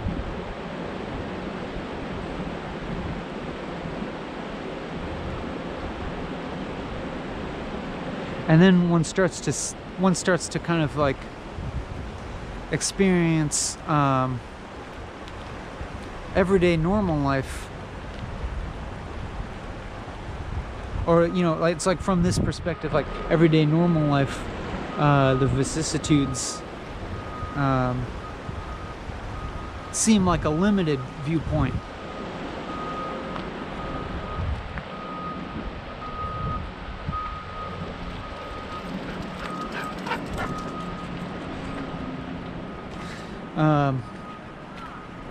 But, you know, when you're in that, it's not like it feels limited. Actually, it does sometimes. It does to me. Like, I really often, you know, maybe I'm just like sitting on the computer, checking email or something like that, or looking at YouTube or something like that, or doing something or other, and it just feels unsatisfying, you know? And it feels unsatisfying because I seem to have, I just have a sense that there's something lacking. That there's that there's a broader or deeper perspective on reality to be had.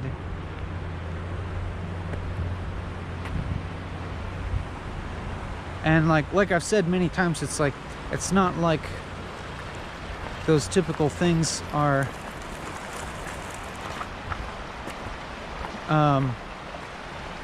pointless, or it's not like they're really like inferior in a real evaluative sense. But I guess it's just that I want in my life for them always to be in service of this type of experience, to just do just enough, do just enough in the rational concrete world to allow for a trans-rational clear perspective to proliferate and to this, and what I'm saying is also untrue in a sense, because when you have an experience that's like not linearly temporal, and you have an experience that is of eternity, it's like it no longer matters how long it took you to get there. Like all the struggles and worries like aren't really mattering to you that led up to it, and they seem to be making sense and fitting into this worldview.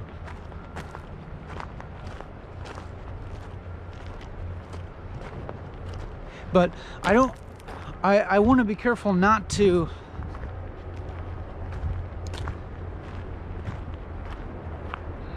kind of like sell something as being ecstatic or blissful. It's not that exactly.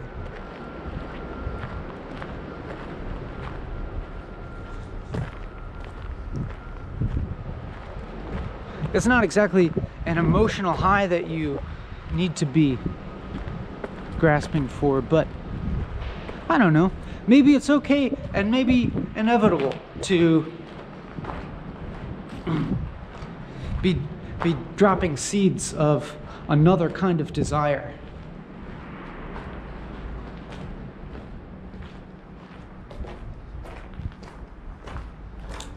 A desire without object.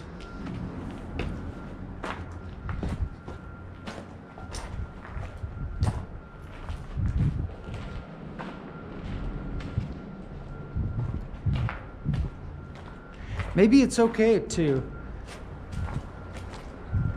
make certain varieties of experience appear newly unsatisfying.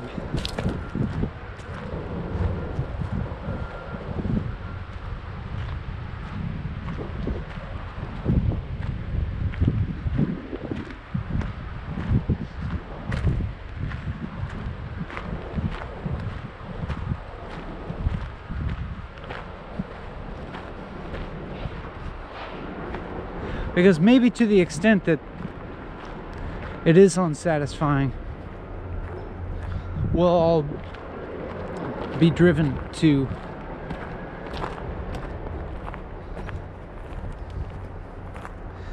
a more transcendental plane of experience.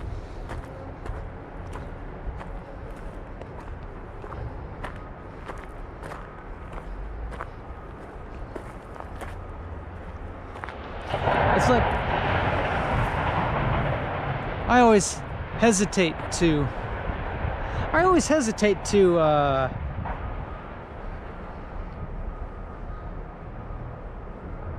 kind of describe anything as desirable or to in any way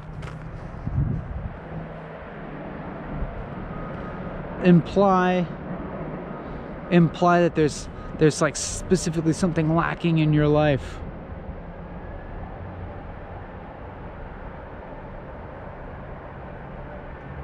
Which is true from the standpoint that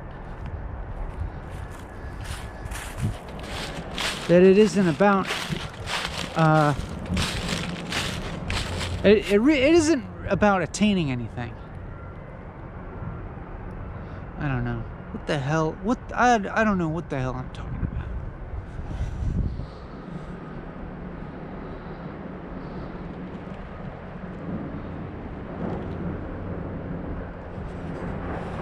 That's not true. I might know a little bit about what I'm talking about.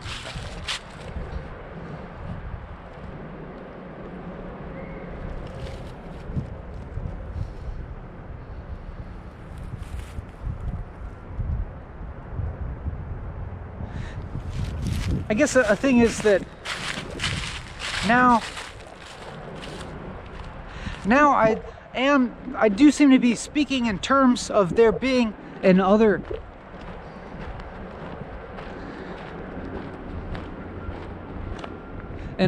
to this experience right now, you know, this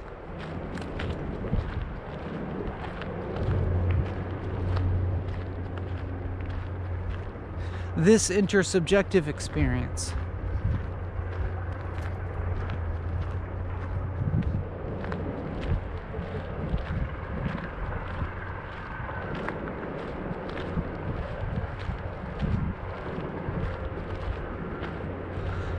That we are indeed sharing, which maybe I started to forget about.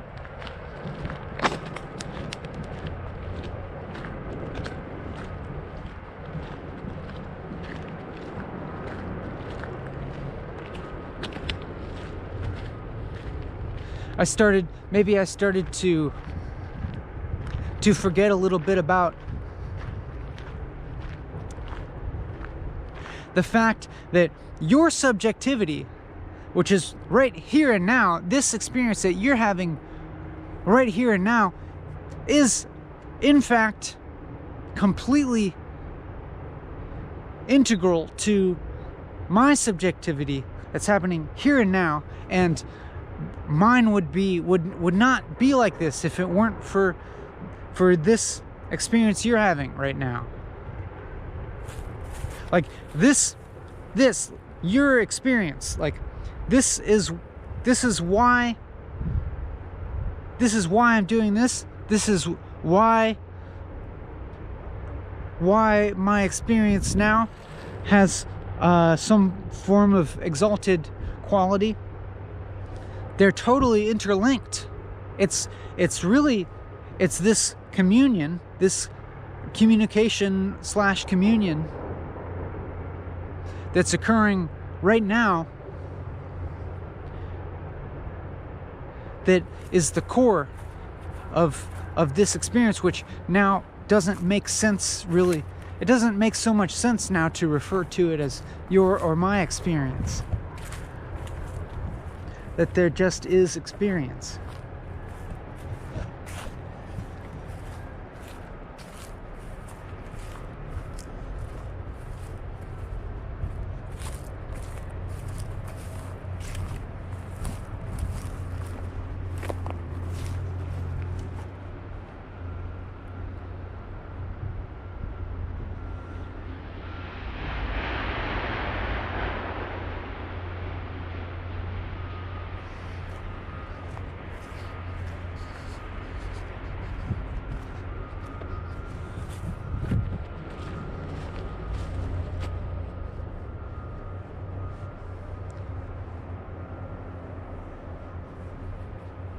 Like there's not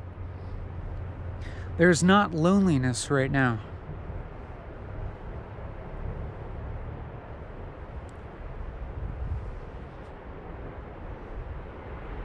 And also the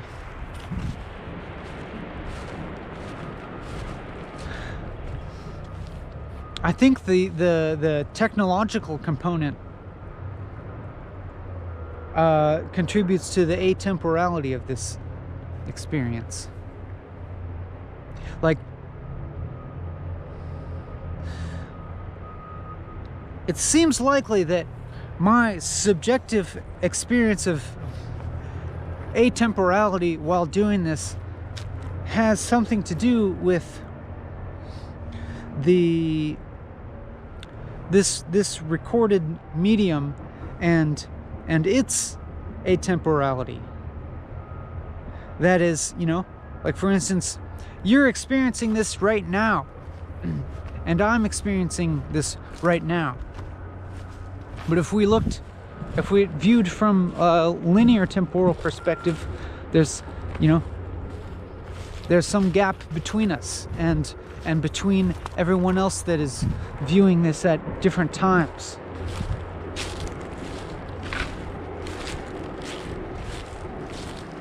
You know, maybe some of you are watching this as the premiere, meaning that there is some number of people viewing with shared linear temporality or simultaneity,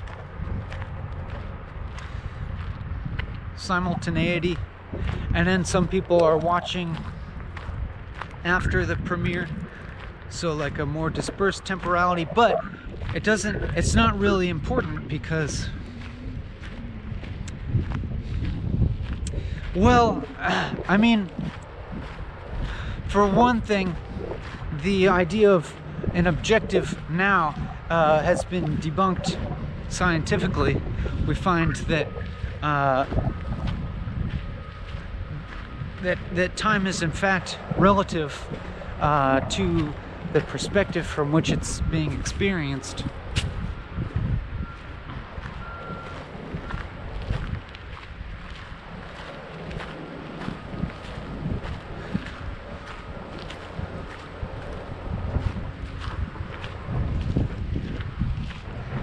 And you know, that's kind of like the objective way of looking at it, but also just subjectively, like, look, it's just now. We're all, look, like this now is just all of our nows.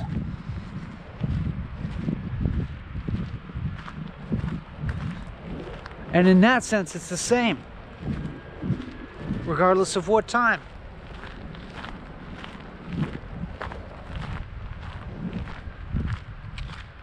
It's like this, look, this now is the fundamental thing. The time, you know, the concept of time is an abstraction. It's like kind of layered on top of that.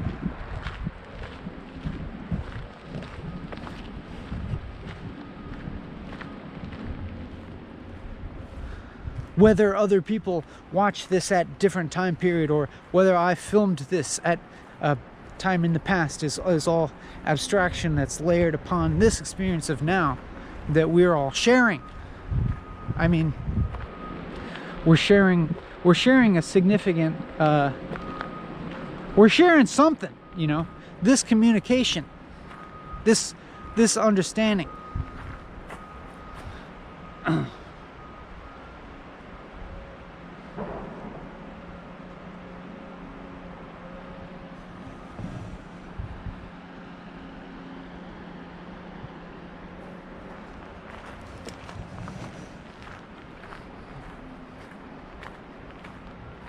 Still, even I feel okay. So like this experience feels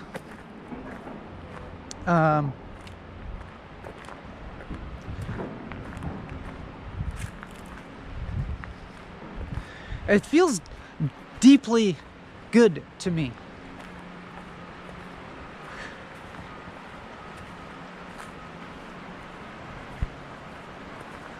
It feels fulfilling in a deeper sense than almost anything else I can imagine myself doing.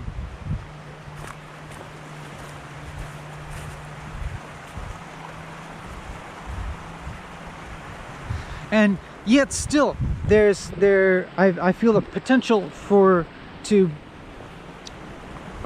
become more focused in it. Here we are back at focus.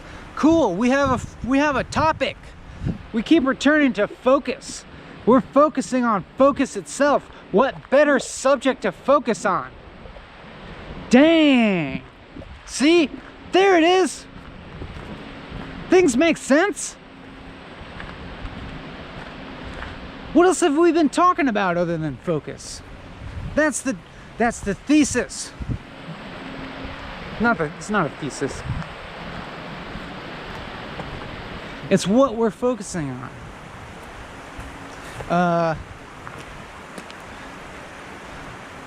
Like I feel potential to be even more focused though in this. You know, it's me. I'm doing this and having the experience that I've had many other times while doing this of like, why don't I do this like every dang day? Why don't I do this more often? Why don't I do this on a very regular basis? You know? Why aren't I more consistent with this? And then, you know, after this is, but then, you know, after this is over, this type of experience will fade and I'll be in everyday life, and you know, like logical things will take over, and the importance of doing this on a regular basis might start to fade from the foreground, and then I, you know,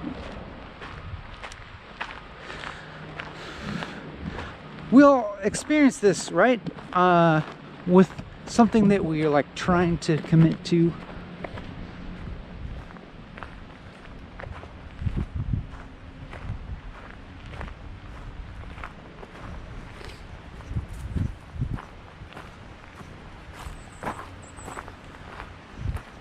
When we get overtaken by more immediate gratification of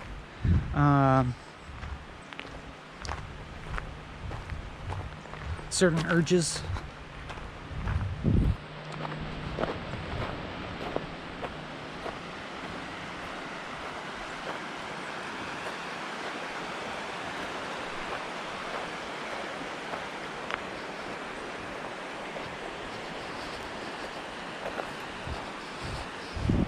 Like I could do that, I could keep doing this like and get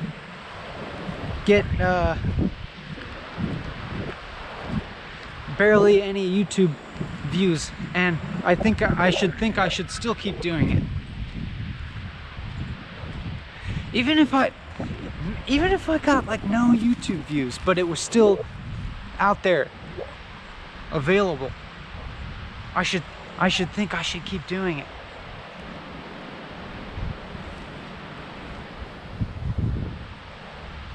Because it's still bringing this into being, and it's still, as long as the potential for communication is there. Because, you know, and especially in an atemporal fashion, meaning like somebody could, some consciousness could perceive this like hundreds of thousands of years from now.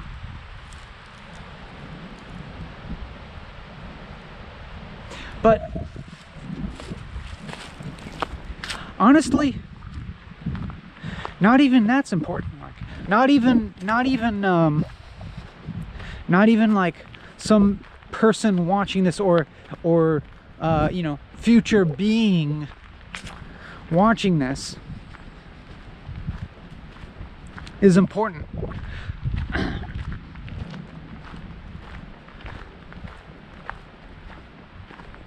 Because I believe that I don't know, I believe in this evolutionary nature of consciousness. It feels as clear as day to me, like it feels as clear as Darwinian biological evolution feels to me. And that simply the act of bringing this into being,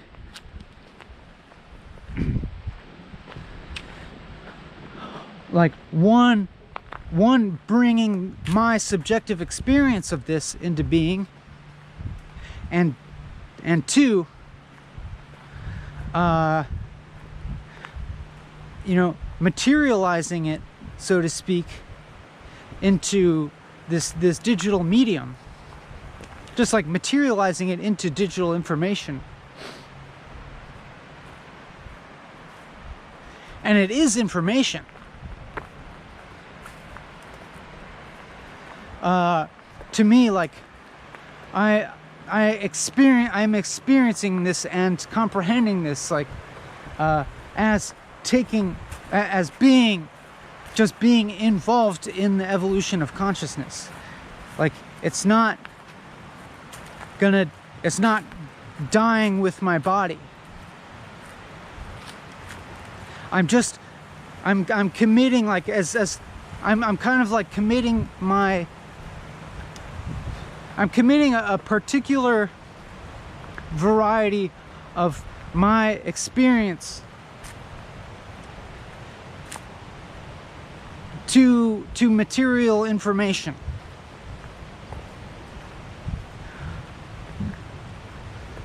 That should have, that, you know, I mean, it does already, and should have a life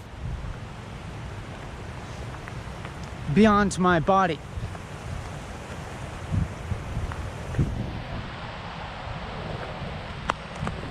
And so, you know, that involves some abstract conception of the world and how the world works, and involves linear conception of time, but and it involves my abstract understanding of other subjectivity.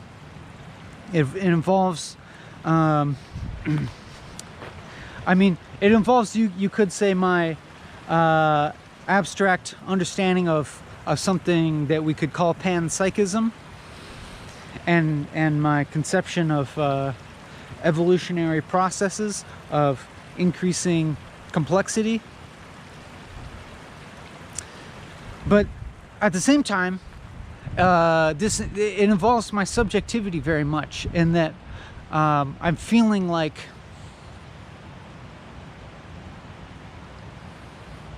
you know, I feeling like experientially involved in this.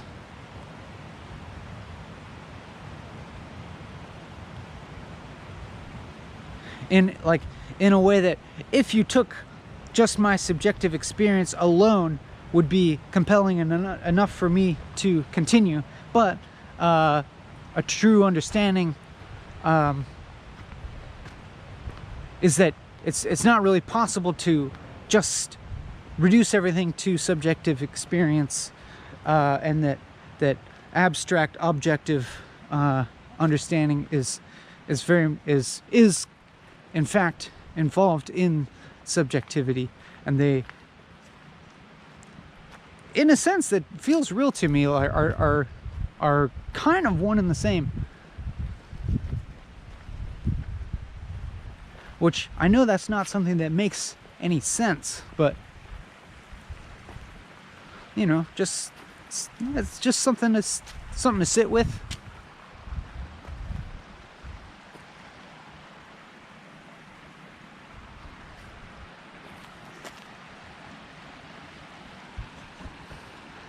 Tight.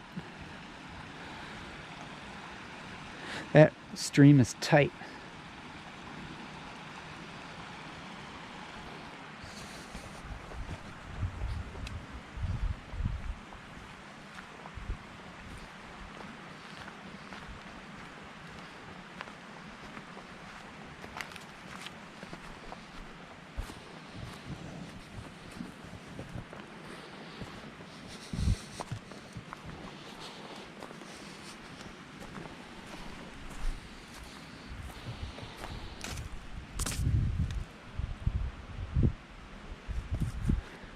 These woods are tight.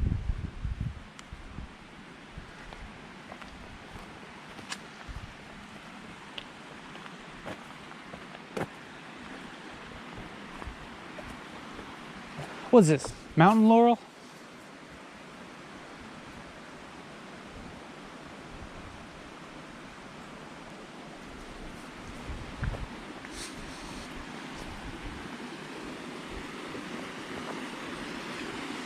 Tight.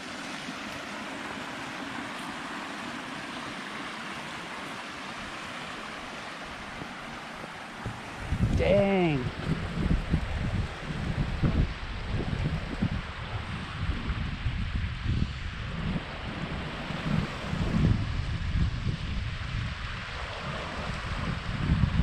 I guess you could say that I'm trying to communicate something that seems uncommunicatable.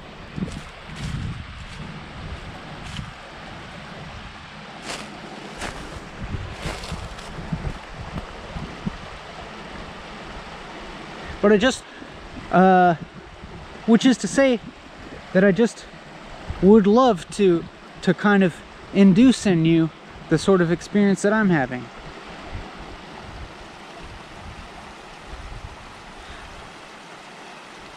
But not the sort of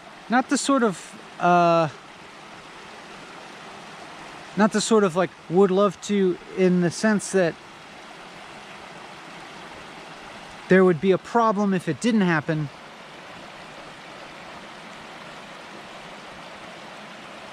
But in a sense that you,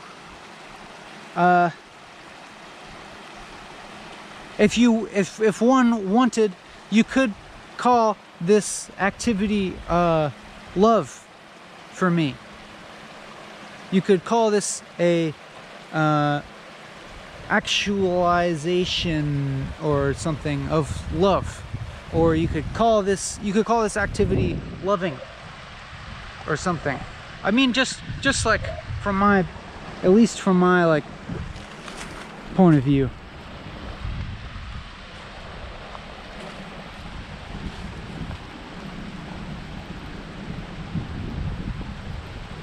But that tends to be kind of a fraught word, but you can, if you want, you could just kind of, camera stopped again. I hope that my camera successfully repaired that file. Dang problems, dang it. Problems with communication. You could view this as me just desiring this type of experience for you, for everybody, and for everything that is conscious. And yet at the same time, I feel a kind of a confident and reassuring kind of feeling about reality.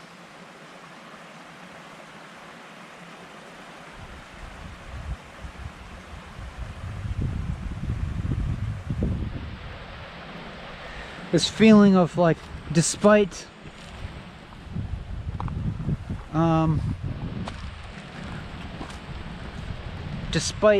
problems and suffering, that, damn it, the damn camera, darn it, dang it, shoot, shoot, problems. Anyhow, what I was saying is that I feel like there's this inherent telos to reality in which everything's okay.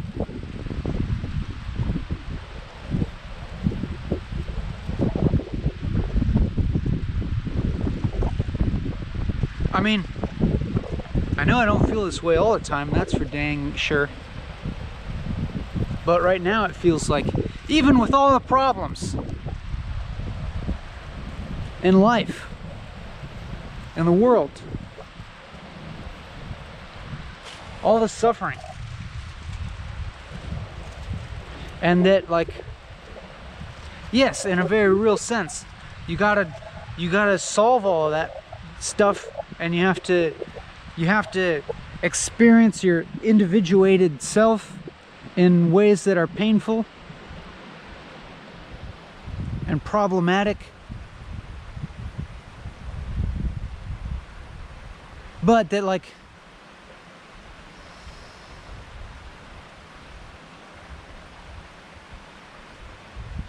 the telos that this is all leading to is a state in which everything's okay.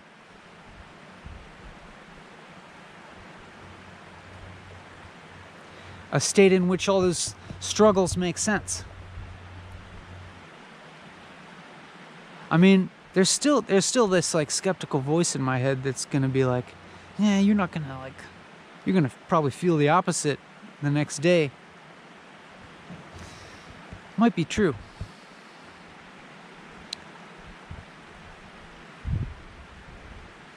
If memory serves, I've felt this way before, and then I've felt the opposite before.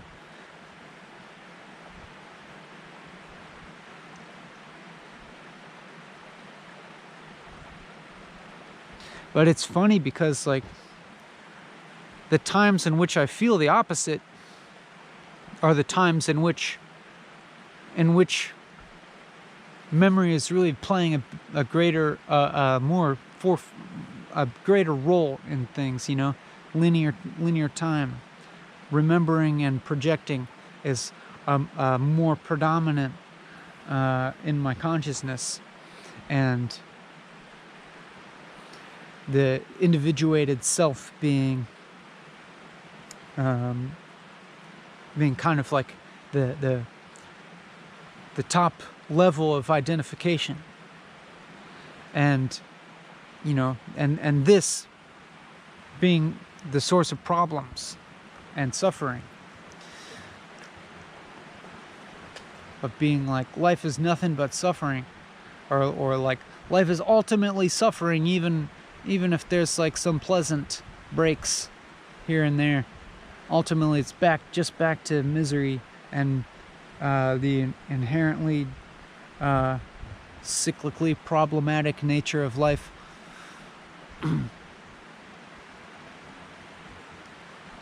But, oh well, what are you gonna do?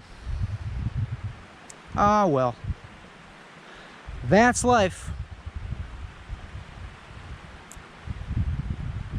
Oh well. Well, it is what it is.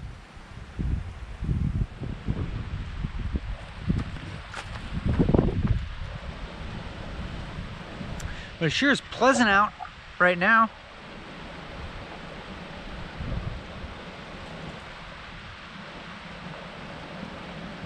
A little early spring day, you know, once you've really just, like, absorbed all the bleakness of winter and accepted it as the status quo,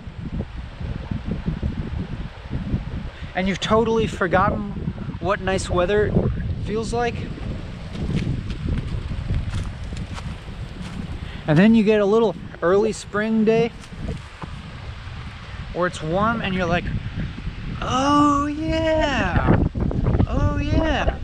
there's another side of reality I kind of forgot about.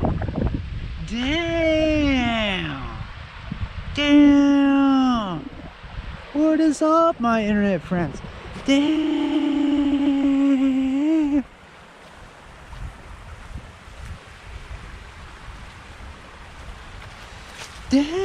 There's a, you know, sensual pleasure, but you know, you have to actually go through this purgative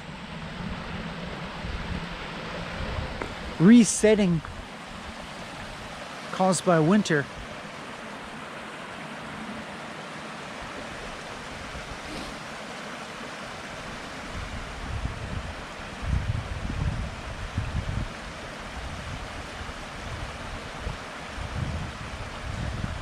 What would it be like to live in a tropical climate?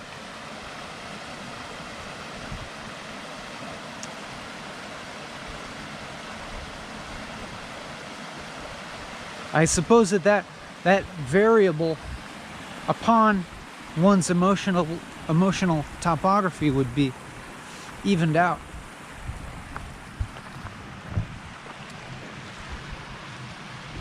And other factors would come to the fore.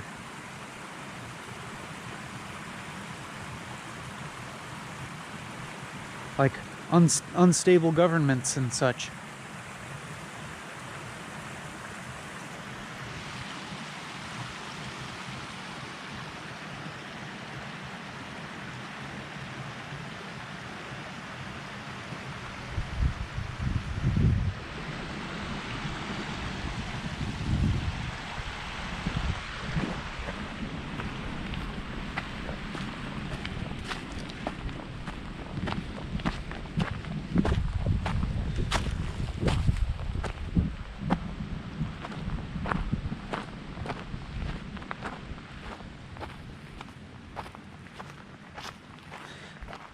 I have this experience, like, you know, from the outside, it's like 4 hours seems like onerous or something. Like, what a, that's a lot of work. Isn't that gonna suck, having to talk for 4 hours?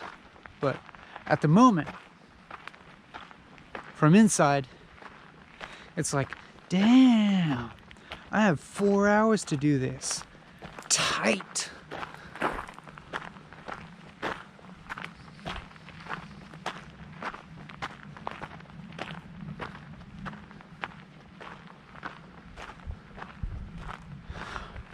Wow, it's kind of insane.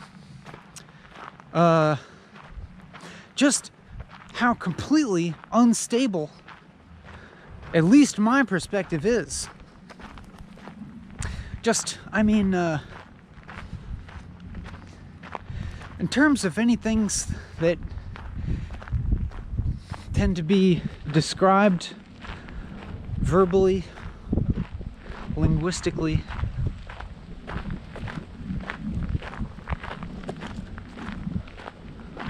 the quality of truthfulness is just so shifty. It's always slipping away. It's always wriggling out of my hands.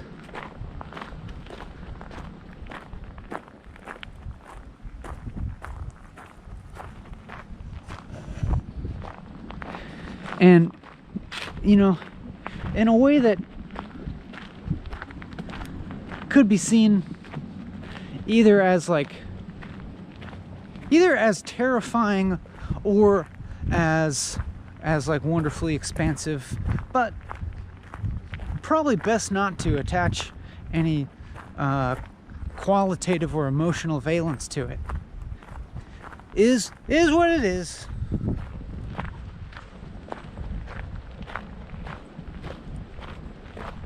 But, you know, to put a positive spin on it, it's like to just have a human life, and you can even think about your specific human life. You know, the fact that you are alive right now, and that there's this that there is this enormous potential for your consciousness to just expand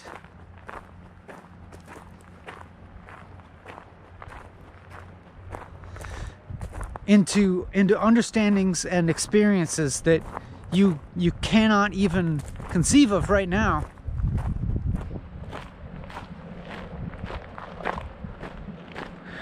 Is really exciting, I think. At the moment, you know, asterisk.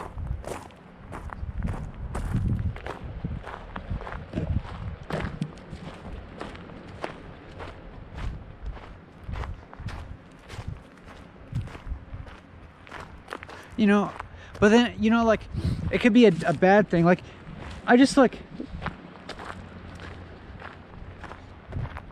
just think about like really bad experiences. Think about like a bad acid trip, or like, or maybe like an experience that could happen in without drugs, but that like has a similar quality of just like all of your reality just like destabilizing, and like, you know, anything that seemed true to you just kind of like falling apart. Anything like your identity as a person, as a self, like becoming revealed as unsolid, and you know, is just kind of like falling apart and going into this total void of meaning. I mean, let's I've actually never had like, I never took acid before, so I haven't had like a bad trip, so to speak, but like from my understanding of that, it's like just actually like experiences of everyday life to me have had characteristics that seem to resemble what people describe of a bad acid trip. Like just normal life feels enough of a bad trip to me for extended periods at times. But that's one side of things.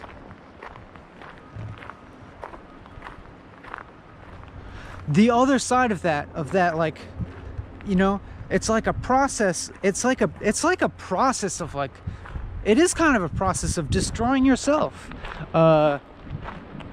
That's like excruciatingly painful, and it's like, you know, it's really the like core of suffering. But it really is like smashing up. You know, it's like, it means that like your structures of selfhood and of worldview are coming into friction with the world, and it's this friction that is going to have to just grind it down and smash it up into something that's more fluid, expansive, dynamic,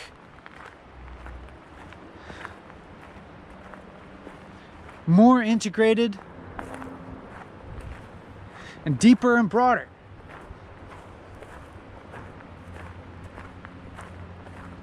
And so, like, at the end of that, is something really expansive and full of possibility and exciting, and you know, is the opposite of this like experience of suffering. And so I'm saying, like, bad acid trips might be a good thing to go through, or just, you know, but you don't have to. You don't need drugs to like, you don't need drugs to have that kind of experience.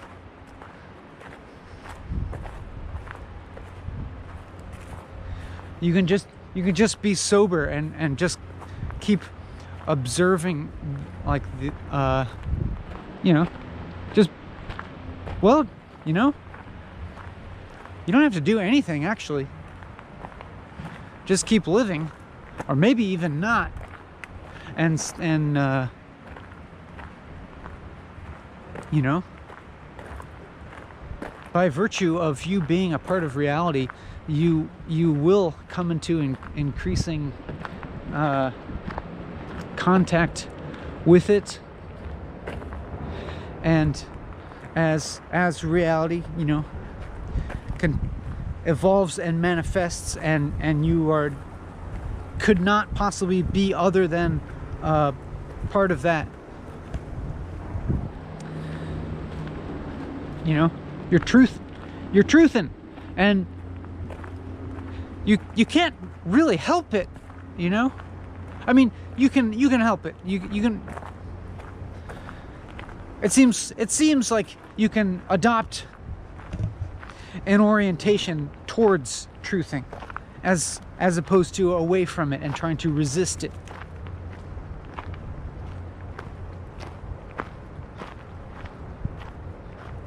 You know, don't be afraid of the types of experience that tend to corrode your understanding of the world. And by corrode, I just mean like destabilize, you could say.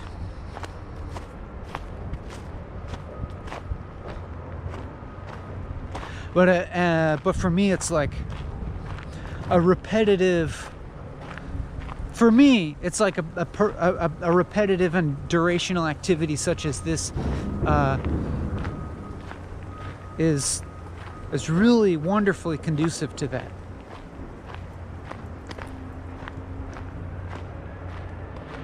And like that's a form of stability.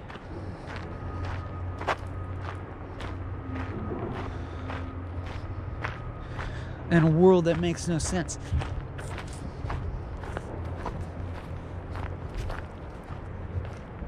I want to go back up there.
Listen to how positive I am.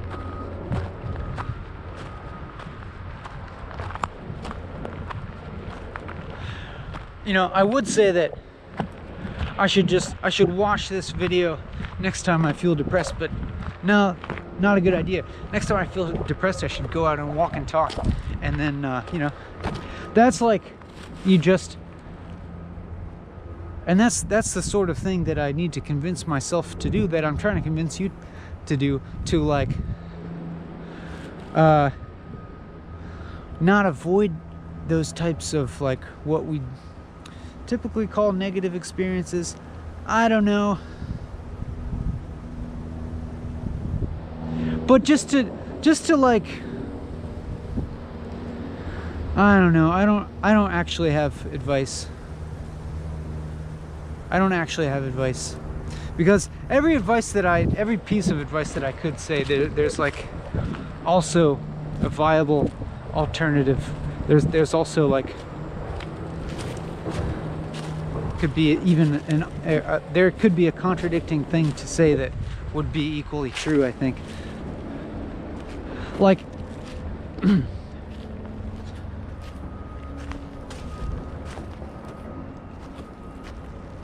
I mean, for instance, coming out and doing this, like,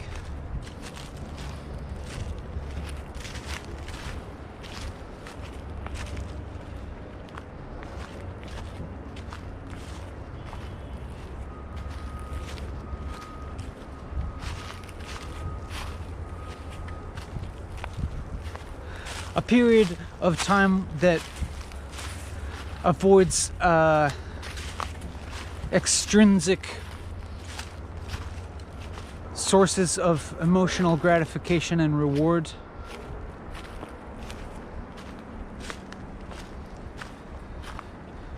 Maybe that's not even true.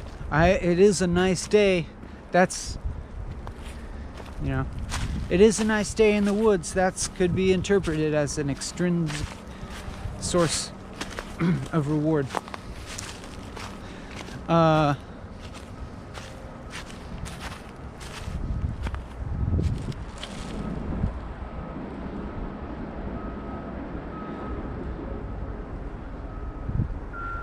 But it is like,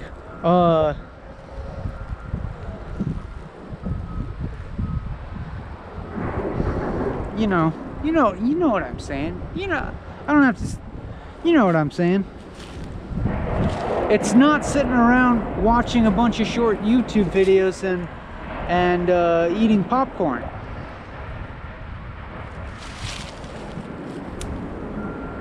It's not scrolling Facebook. You know what I'm saying? There's a real difference.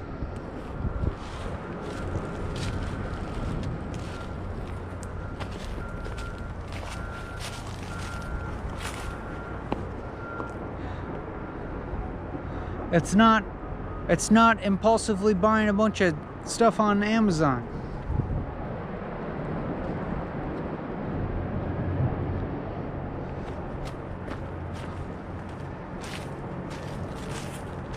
It's not sitting there reading and reading until your brain hurts.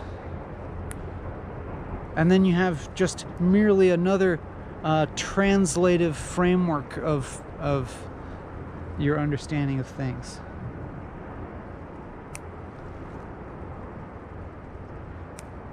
I mean, I'm talking about the difference between me doing this and me doing other things that I could be doing.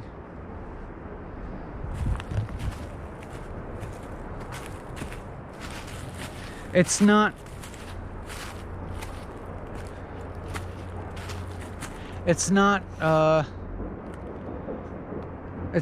working for money.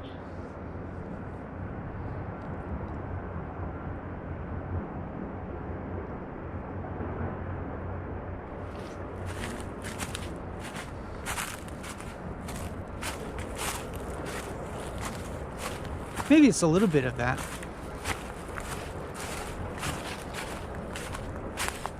Not really, though.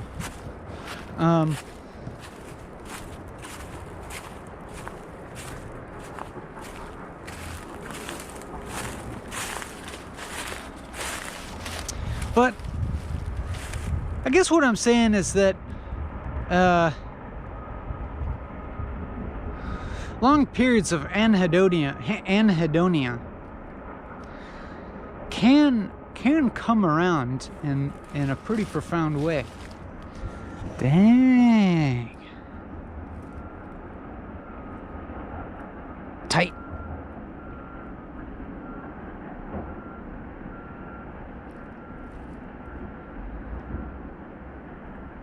What is that, a limestone mine?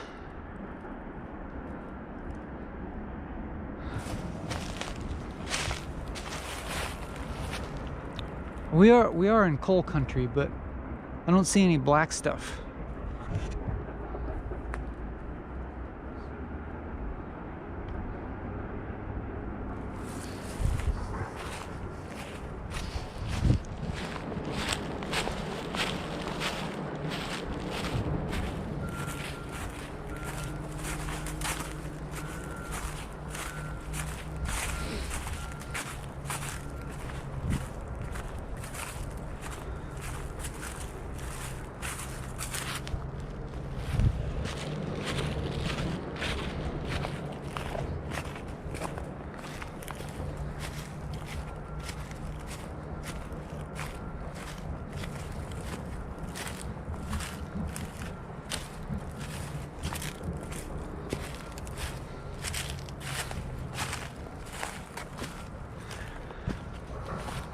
I would like to think that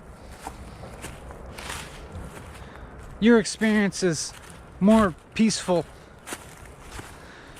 than it would be if you were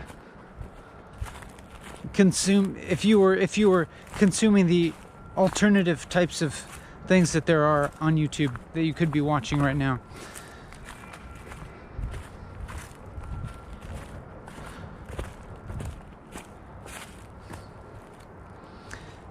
Or not exactly, not just more peaceful, but I guess just to have a broader perspective instigated.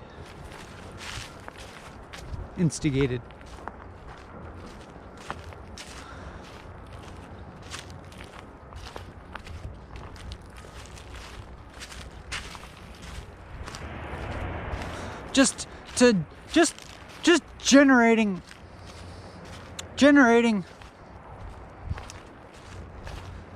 possibilities for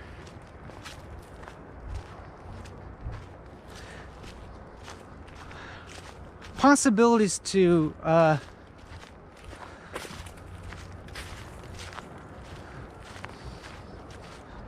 for aiding and abetting the evolution of consciousness. Doesn't that sound pretty new age? I sure think so.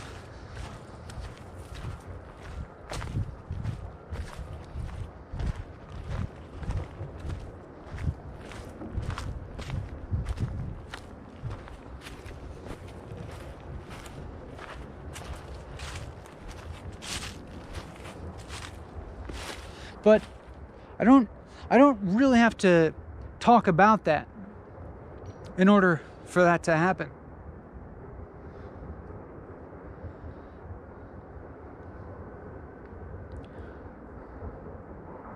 And the thought just came to me, well, okay, then what should you talk about?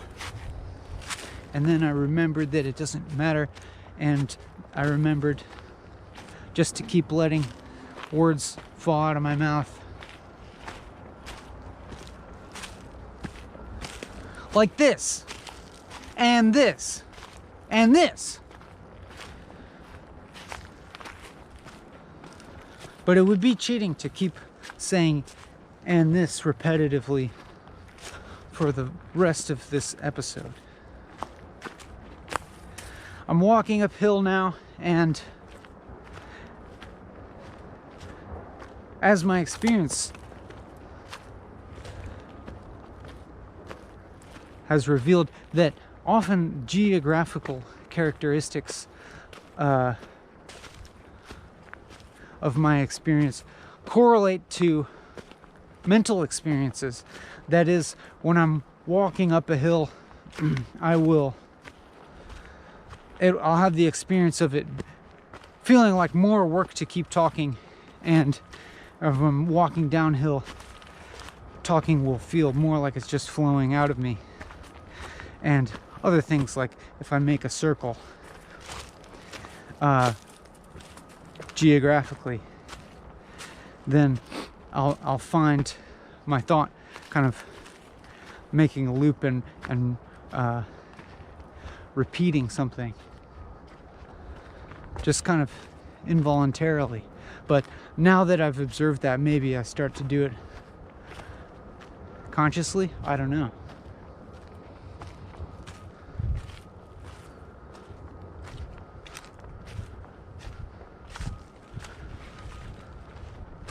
I feel, suddenly again, I feel like I just again woke up to my immediate experience.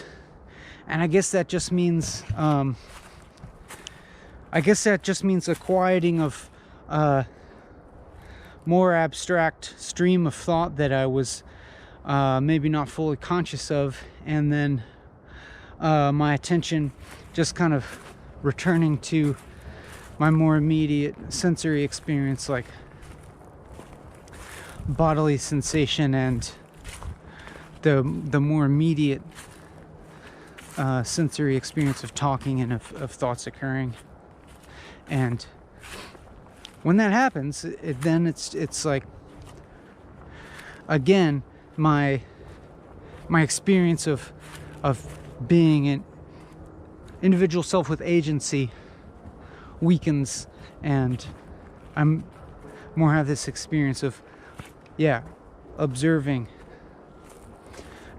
myself thinking and observing myself talking. And I really think that these are the types of experience that people do tend to have when they're high.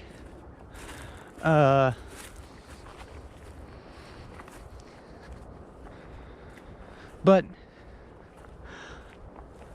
you just have to realize that if you just go way into sobriety, you know, it's like those types of experience that you associate with being high are going to be just more embedded in your everyday reality. You know, maybe even including some of the negative aspects, perhaps.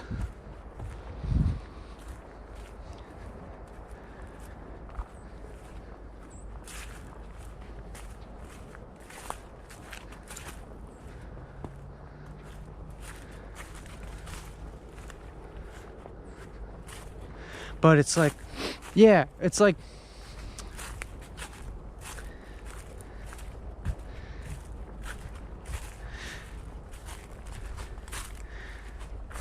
that there's this real great advantage of like continual attention, or just like continuation on something, and not changing. Well, I don't know. But like I've had this feeling that like if I'm like continuously seeking altered states by, you know, particularly by doing drugs, then it's like it just introduces more discontinuity in my awareness, and I have this feeling that over the long run that could be an inhibiting factor of achieving a greater understanding and of these, I don't know, more subtle aspects of awareness to be integrated into the everyday.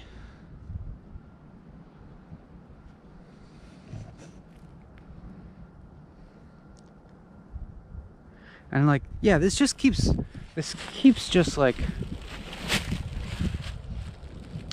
pounding me over the head with like this thought of, why don't you do this every day?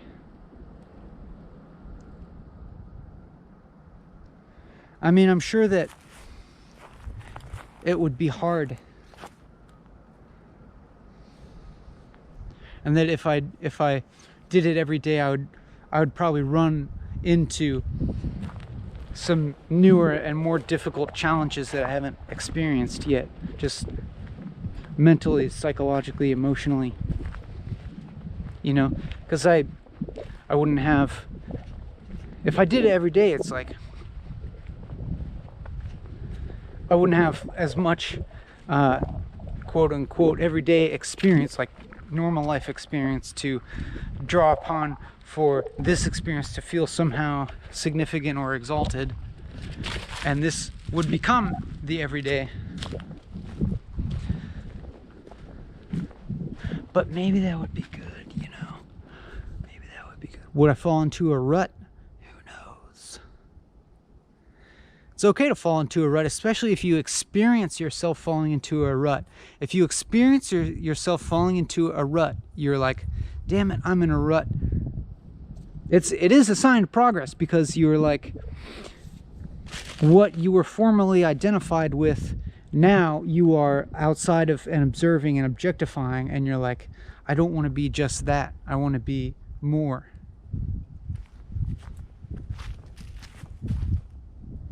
And like that's the necessary first step towards expanding. what you are. Is to just notice yourself being in a rut. Which is why I should do this every dang day. It's hard on weekends though when there's so many people out. It's really hard to focus. It's really hard to focus when there's a bunch of IRL people, you know. It's hard to remain in touch with the atemporal quality of this medium.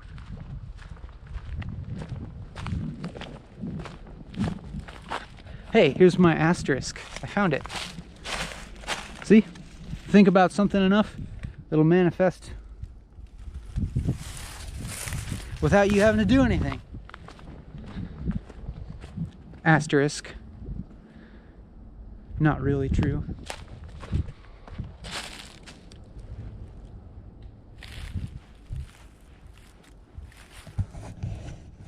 Tight.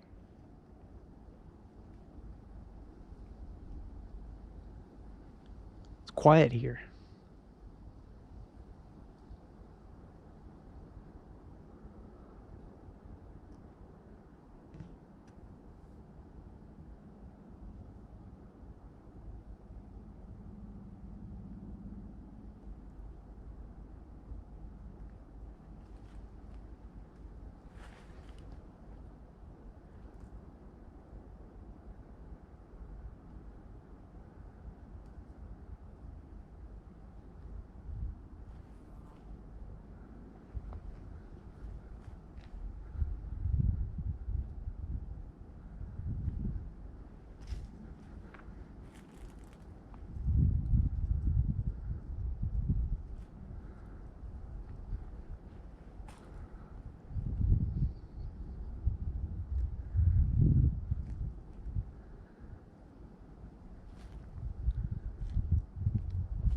I should do this every day, my current self thinks to myself and says out loud. You know, every day is not nearly as pleasant as this. There's the dang old winter to contend with, assuming I stay here in this, at this latitude. But here's this version of me telling you that you have permission to hold me accountable for not doing this like a lot more often, you know, like at least every week, for crying out loud. Yeah, I'm giving you permission, this version of myself, to send me an email if I am falling off the wagon if I'm not uploading videos. You have my permission to send me an email. You know my email address, sittingandsmiling@gmail.com. All one word. If I haven't uploaded in a long time, be like, yo, Ben, remember your past self that said you should do this every day.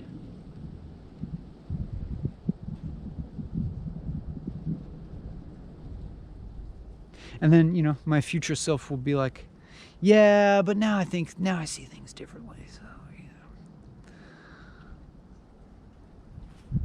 we'll see.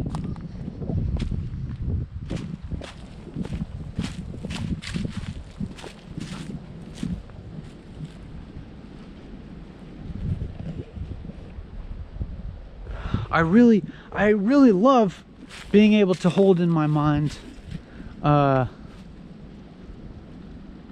the contradictions of repetition and difference, you know. The paradox of change and sameness, or consistency and variety.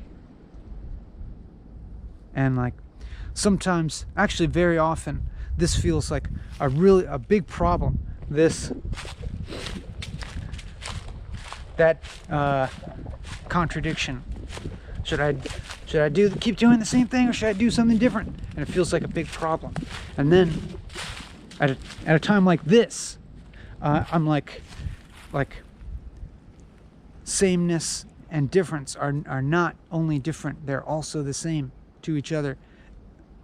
They're not contradictory, actually. It doesn't make sense, I know, but believe me, it's true. Asterisk.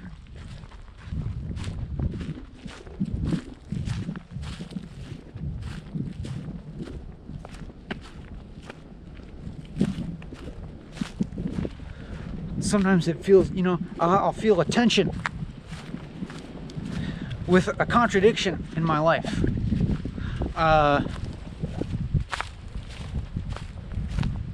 Feeling torn between two apparent opposites. And it's never resolved by just going into one of those things. It's resolved by understanding understanding like the non-dual nature of those two opposites.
Ooh!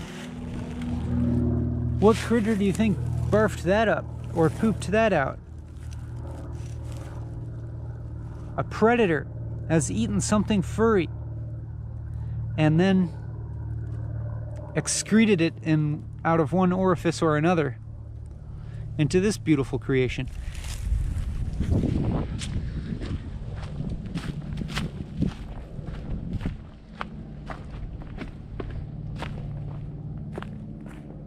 Was it an owl? Was it a fox?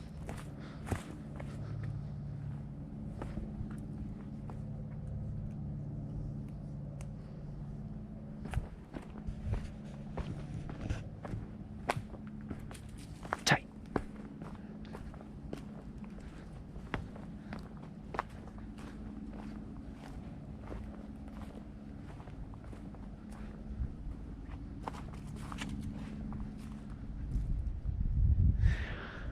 Another reason for doing this every day is to not let the previous episode become objectified in my mind.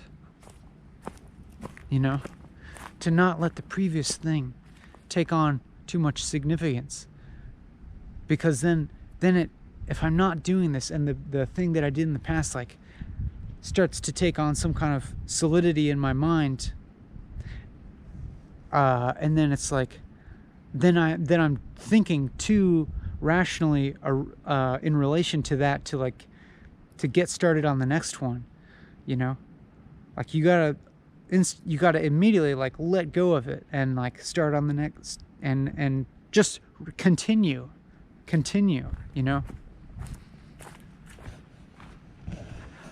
Oh snap, look at these shrooms. Much shrooms. Actually, I'm not sure which ones these are.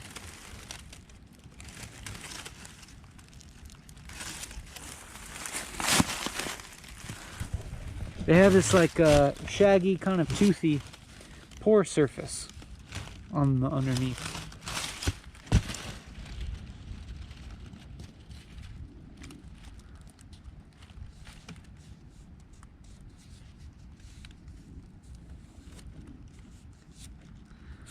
I'm off my mushroom identification guide. I'm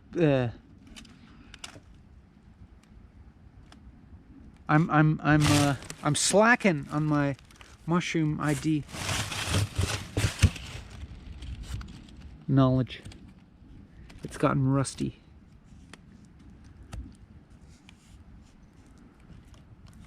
But you can tell me, you mycologists.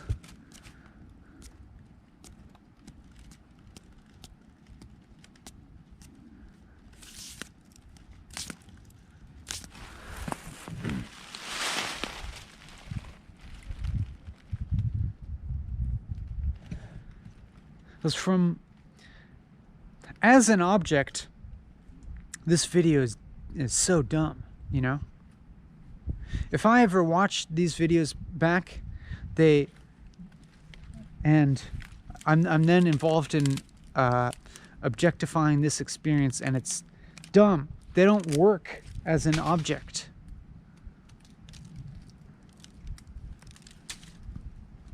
But experientially, now, like this now as an experience works. You know what I'm talking about?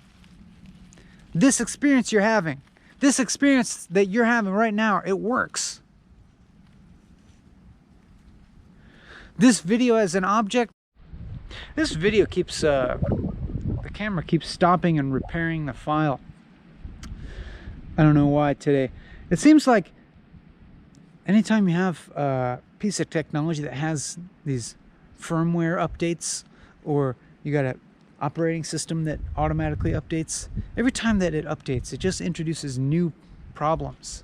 It's like, if it works enough, like, let me just not have the update. If it's working fine, just don't give me the damn update, because as soon as you give me the update, then it's gonna have a new error, a new glitch. It's gonna stop working with my computer, because my computer is not gonna be fast enough for your updated version now. You can't reverse the update.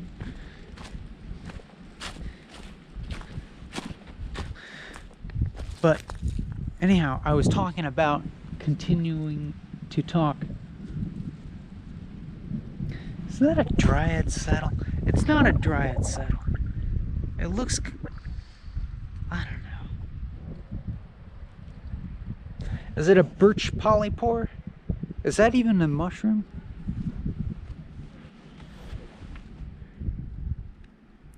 People. There's people walking. Gotta hide from these people.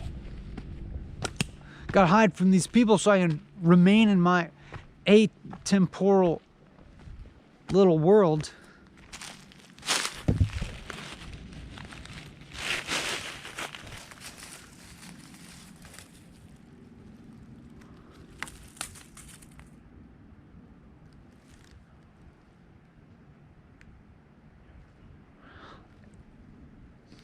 I'm not sure if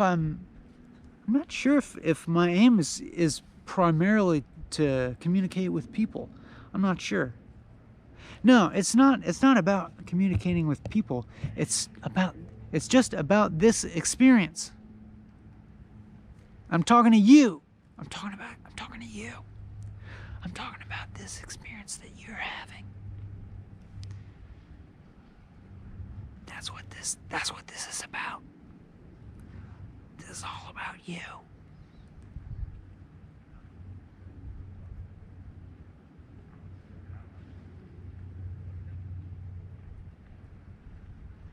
It's not about these people.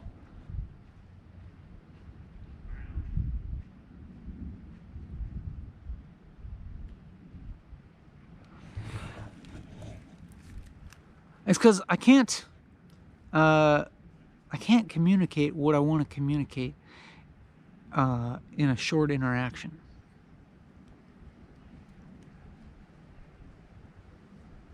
I don't really know how.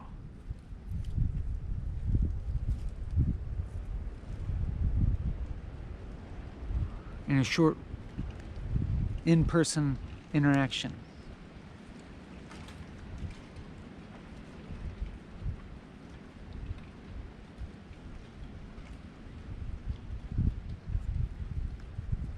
I need a long time.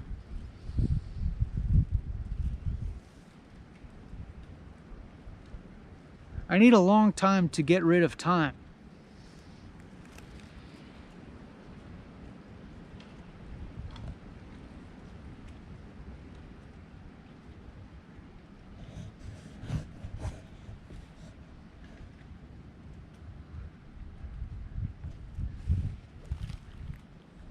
Tight.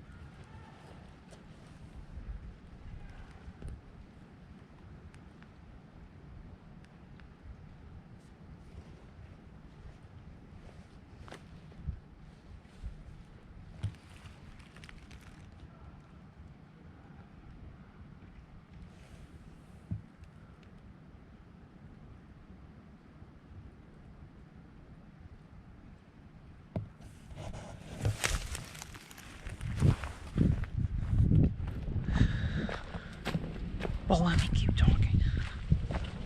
Let me keep talking. You know, it is a sort of thing where even now in between talking, then the idea of talking becomes to take shape, you know? The idea of talking starts to take a form, starts to become, to some extent, objectified in my mind, this thought of talking. And then when it starts to become objectified, it's as if it becomes a problem. Like, you know, thinking about talking. What should I say? Is it going to be dumb if I say something? Why am I talking again? What's the point of this video again? These sort of problems. But then, and then, so it takes a little bit of overriding of that pattern to just start talking without having resolved any of those apparent problems. And then from the view from within the activity of talking, right now I'm actively talking and those problems just aren't there. It's like just talking, and those things are, it's not that they, it's like they just kind of like resolve themselves without it's like simultaneously answering themselves, but not in the form that one would think.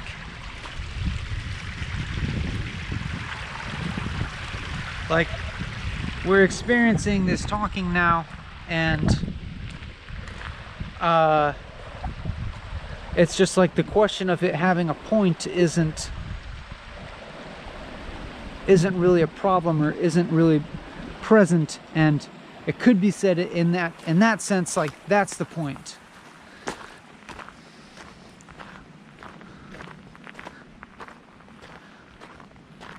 Like the point is to transcend the question of having a point.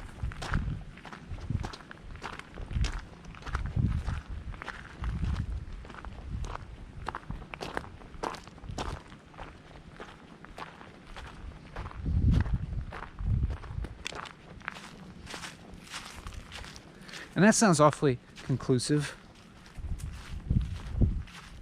But you know, but then it just reintroduces the problem on another level, you could say. It's cyclical. It continues to be generative and problematic simultaneously. You know, if we've achieved a point, and that point is to transcend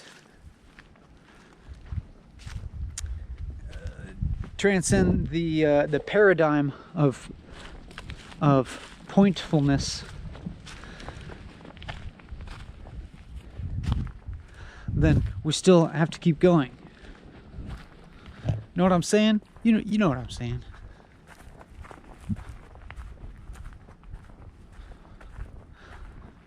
I want to tell you that skipping around this video won't help you.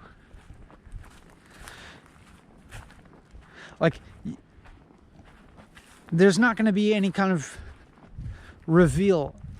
I mean, there's not exactly a reveal. Not necessarily true, but it's more just like a sustained attention is really where it's at, and the particular content is subordinate to that, is secondary. The particular content is just kind of content that is in service of this activity of sustained attention. And sometimes it's about it, you know? We're about focus.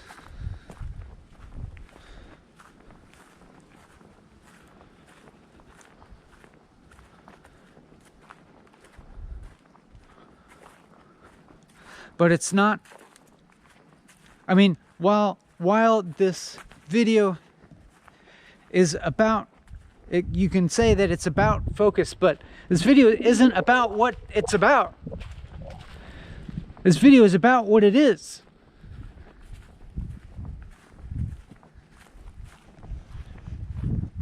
Cool, that sounds kind of quotable or something. That sounds like a nice, like, little soundbite.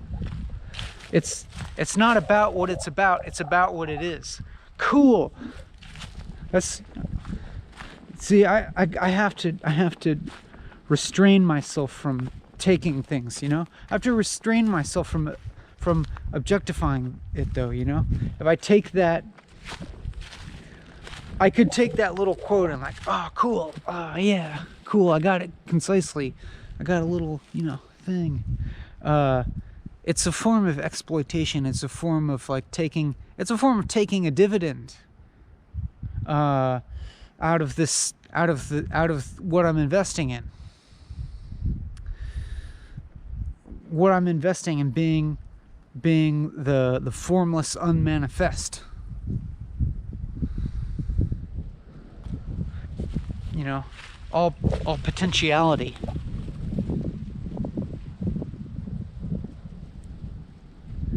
But then if you take dividends, then it's like it weakens it. It lessens the potentiality. You know what I'm saying? But, you know, if we want a little short quote or something, that's not a bad one.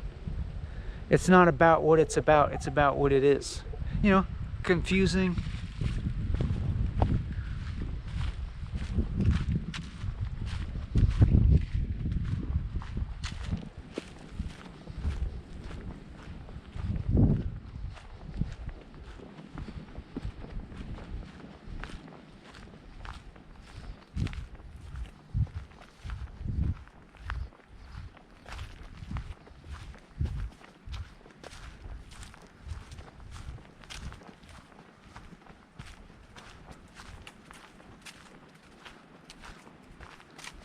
It's like, yeah, it's like this type of video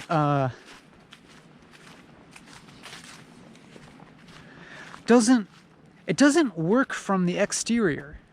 You know what I'm saying? Like this talking about this video isn't interesting. It's just, you know, if you try to describe this video to somebody, it's like not compelling, you know? It's a guy walking around talking for 4 hours. Sounds super boring. Why would I want to watch that? But within, you know, in the experience of it, it's like, you know, there's something happening. You know what I'm talking about. You know what I'm talking about.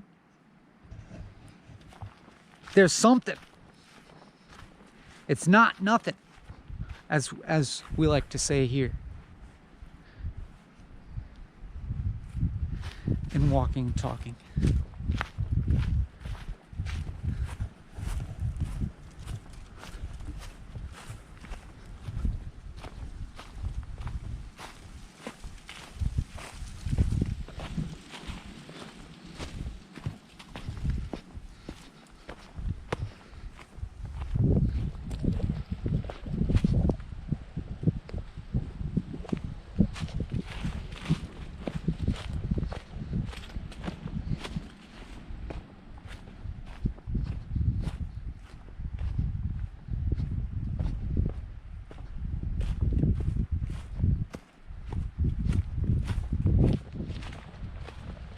There's this huge contrast between the feeling of not doing something and doing something.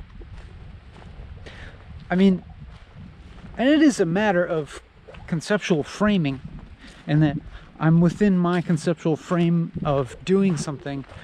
When I'm outside this framing, I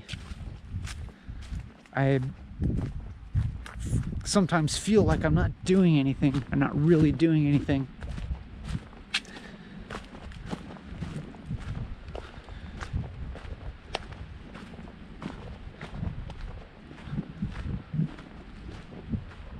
Which is so funny because like a lot of people think the opposite, maybe about this YouTube channel.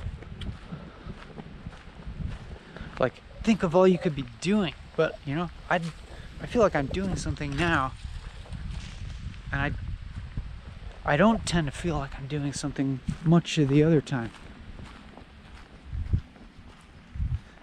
It's like, or I could say, like, I feel like I'm just kind of doing stuff, and it's unsatisfying other times.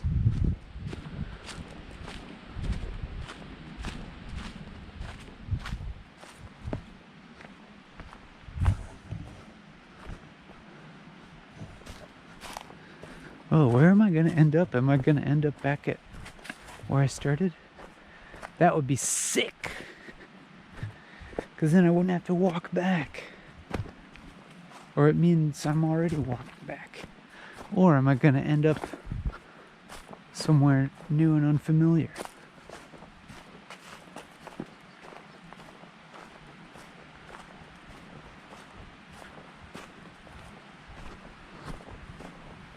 I just see these bright colors ahead. I see this graffiti and I wonder if it is the place where I've been before.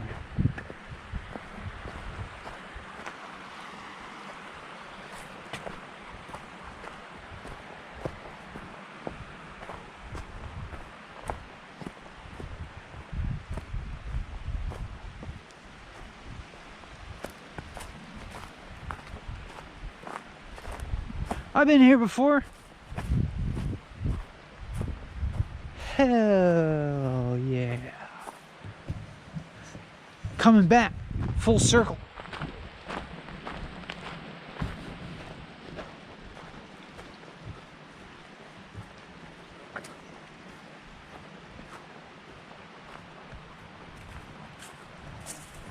How convenient. We're close to the end of the video.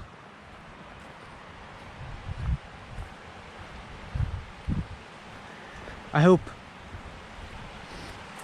that all the video files were successfully repaired, so we're not missing anything. But even if we are missing anything, it's fine. It's fine, because we'll just continue. We'll just continue doing stuff, you know? We're not missing anything. There's no missing. There's just this. Whatever. Asterisk.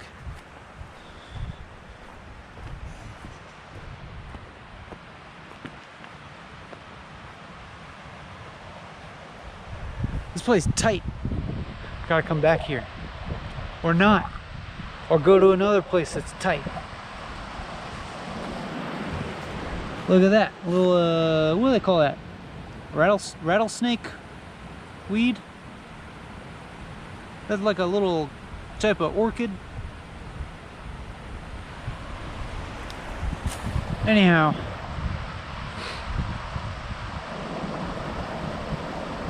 I'm coming back now. I'm coming back to conventional reality in a way that's not unsatisfying.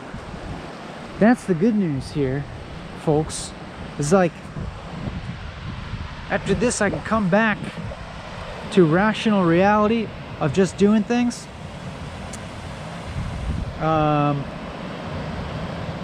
And feel fine with it, at least, you know, at least for now. Just doing stuff. No problem. Problems, no problem. Problems, it's fine. Asterisk. You can just assume that there's an asterisk after everything that I say.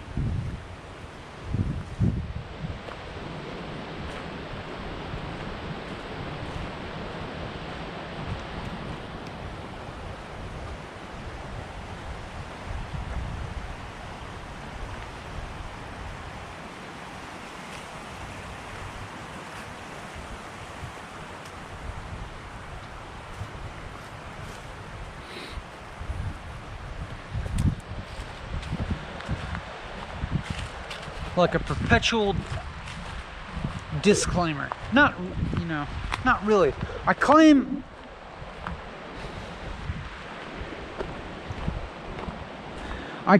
truth, but not in the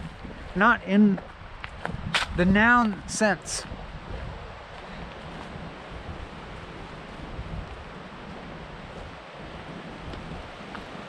I'm claiming truth, but only in the exact moment that I say something or think something, and then afterwards all bets off. I claim truth for this moment now that you're experiencing as a verb. I claim that you and I are truthin' hard.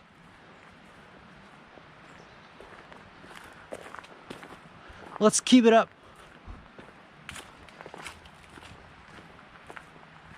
Don't cave. Don't cave into the naysayers or the yay-sayers. Don't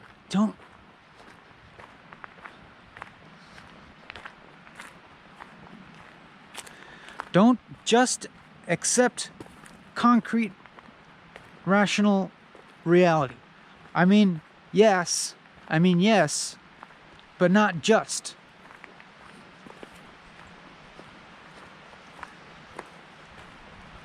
But actually, you know, go ahead. Actually, here's what I'm saying. Just accept as true the things that seem true to you.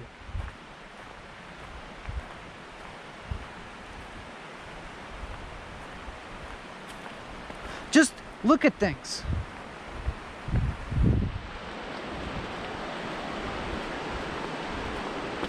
Is it true? To what extent is it true? Is it always true? Or is it sometimes not true?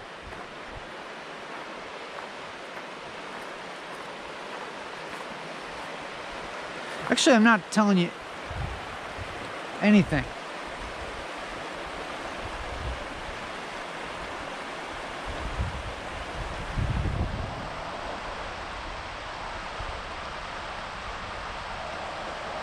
You can't help it. You won't be able to help but truth hard. But just don't be satisfied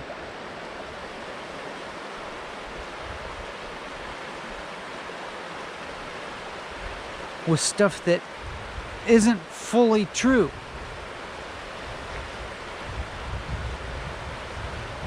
Don't be satisfied with things that aren't ultimately true.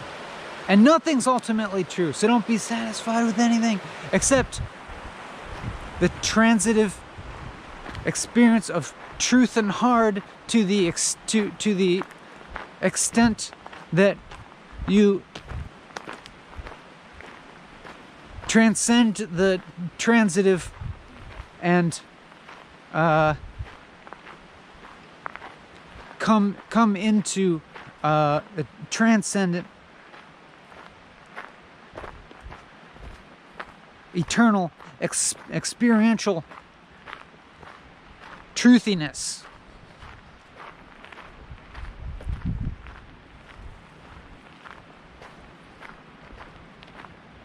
And then it'll feel satisfying. And not.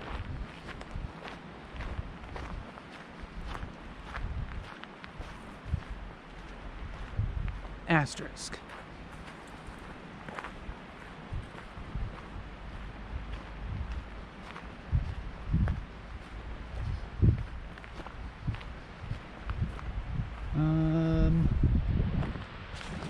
Where am I? Oh, I know where I am.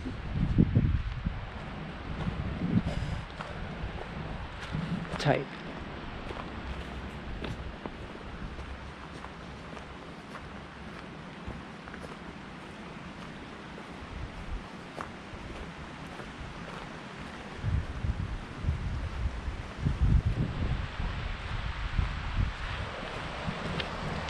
And it's okay, because once you get there, it won't matter how long it took.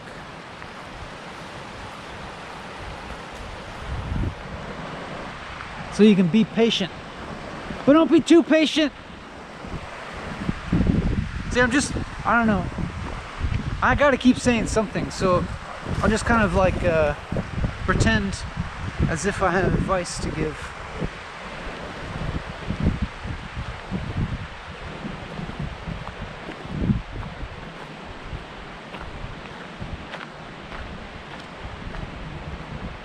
Even though giving, the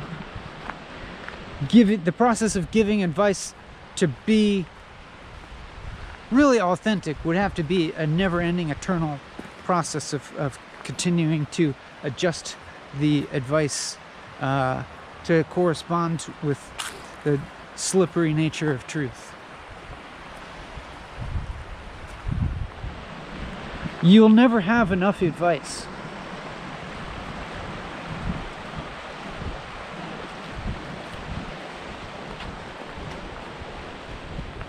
You'll never get the ultimate advice that you need.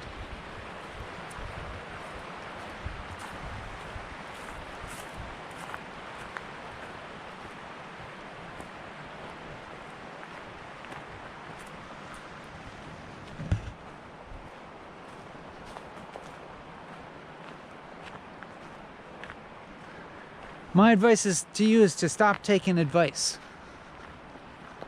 Asterisk. Actually, maybe you could use some advice.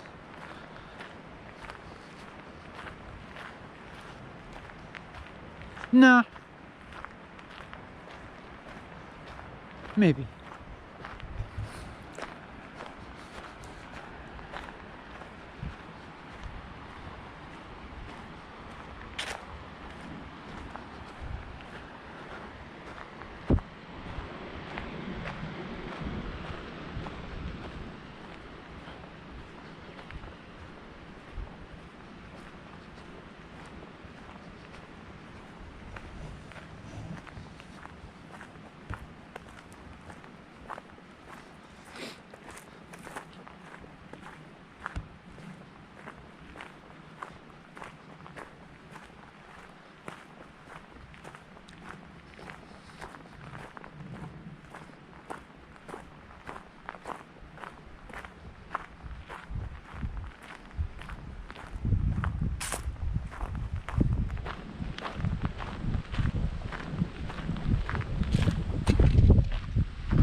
I'll just keep talking.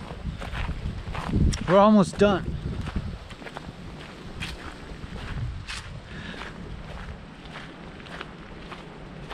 It's weird, you know. I have to adhere to a temporal, you know, metered kind of measured kind of time frame, clock time, in order to have a broader experience of the illusoriness of time. It's, you know, it's quite a paradox.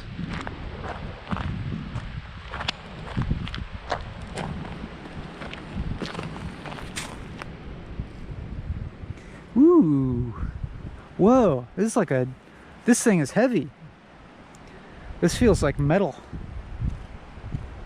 I think this is a piece of metal.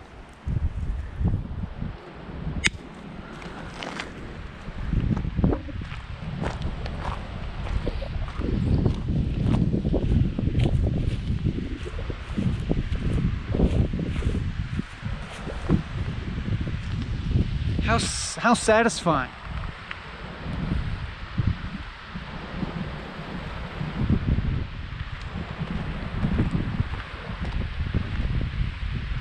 I feel so ready to return to normal life.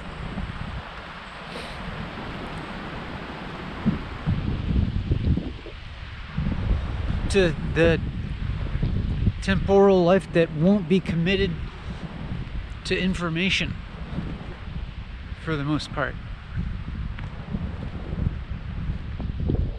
But it will in a way. I don't know. And, ew. Ew. Ew! Ew! Let's stop this. Is it time? Let me look. I think it's time. All right, my internet friends. See you next time.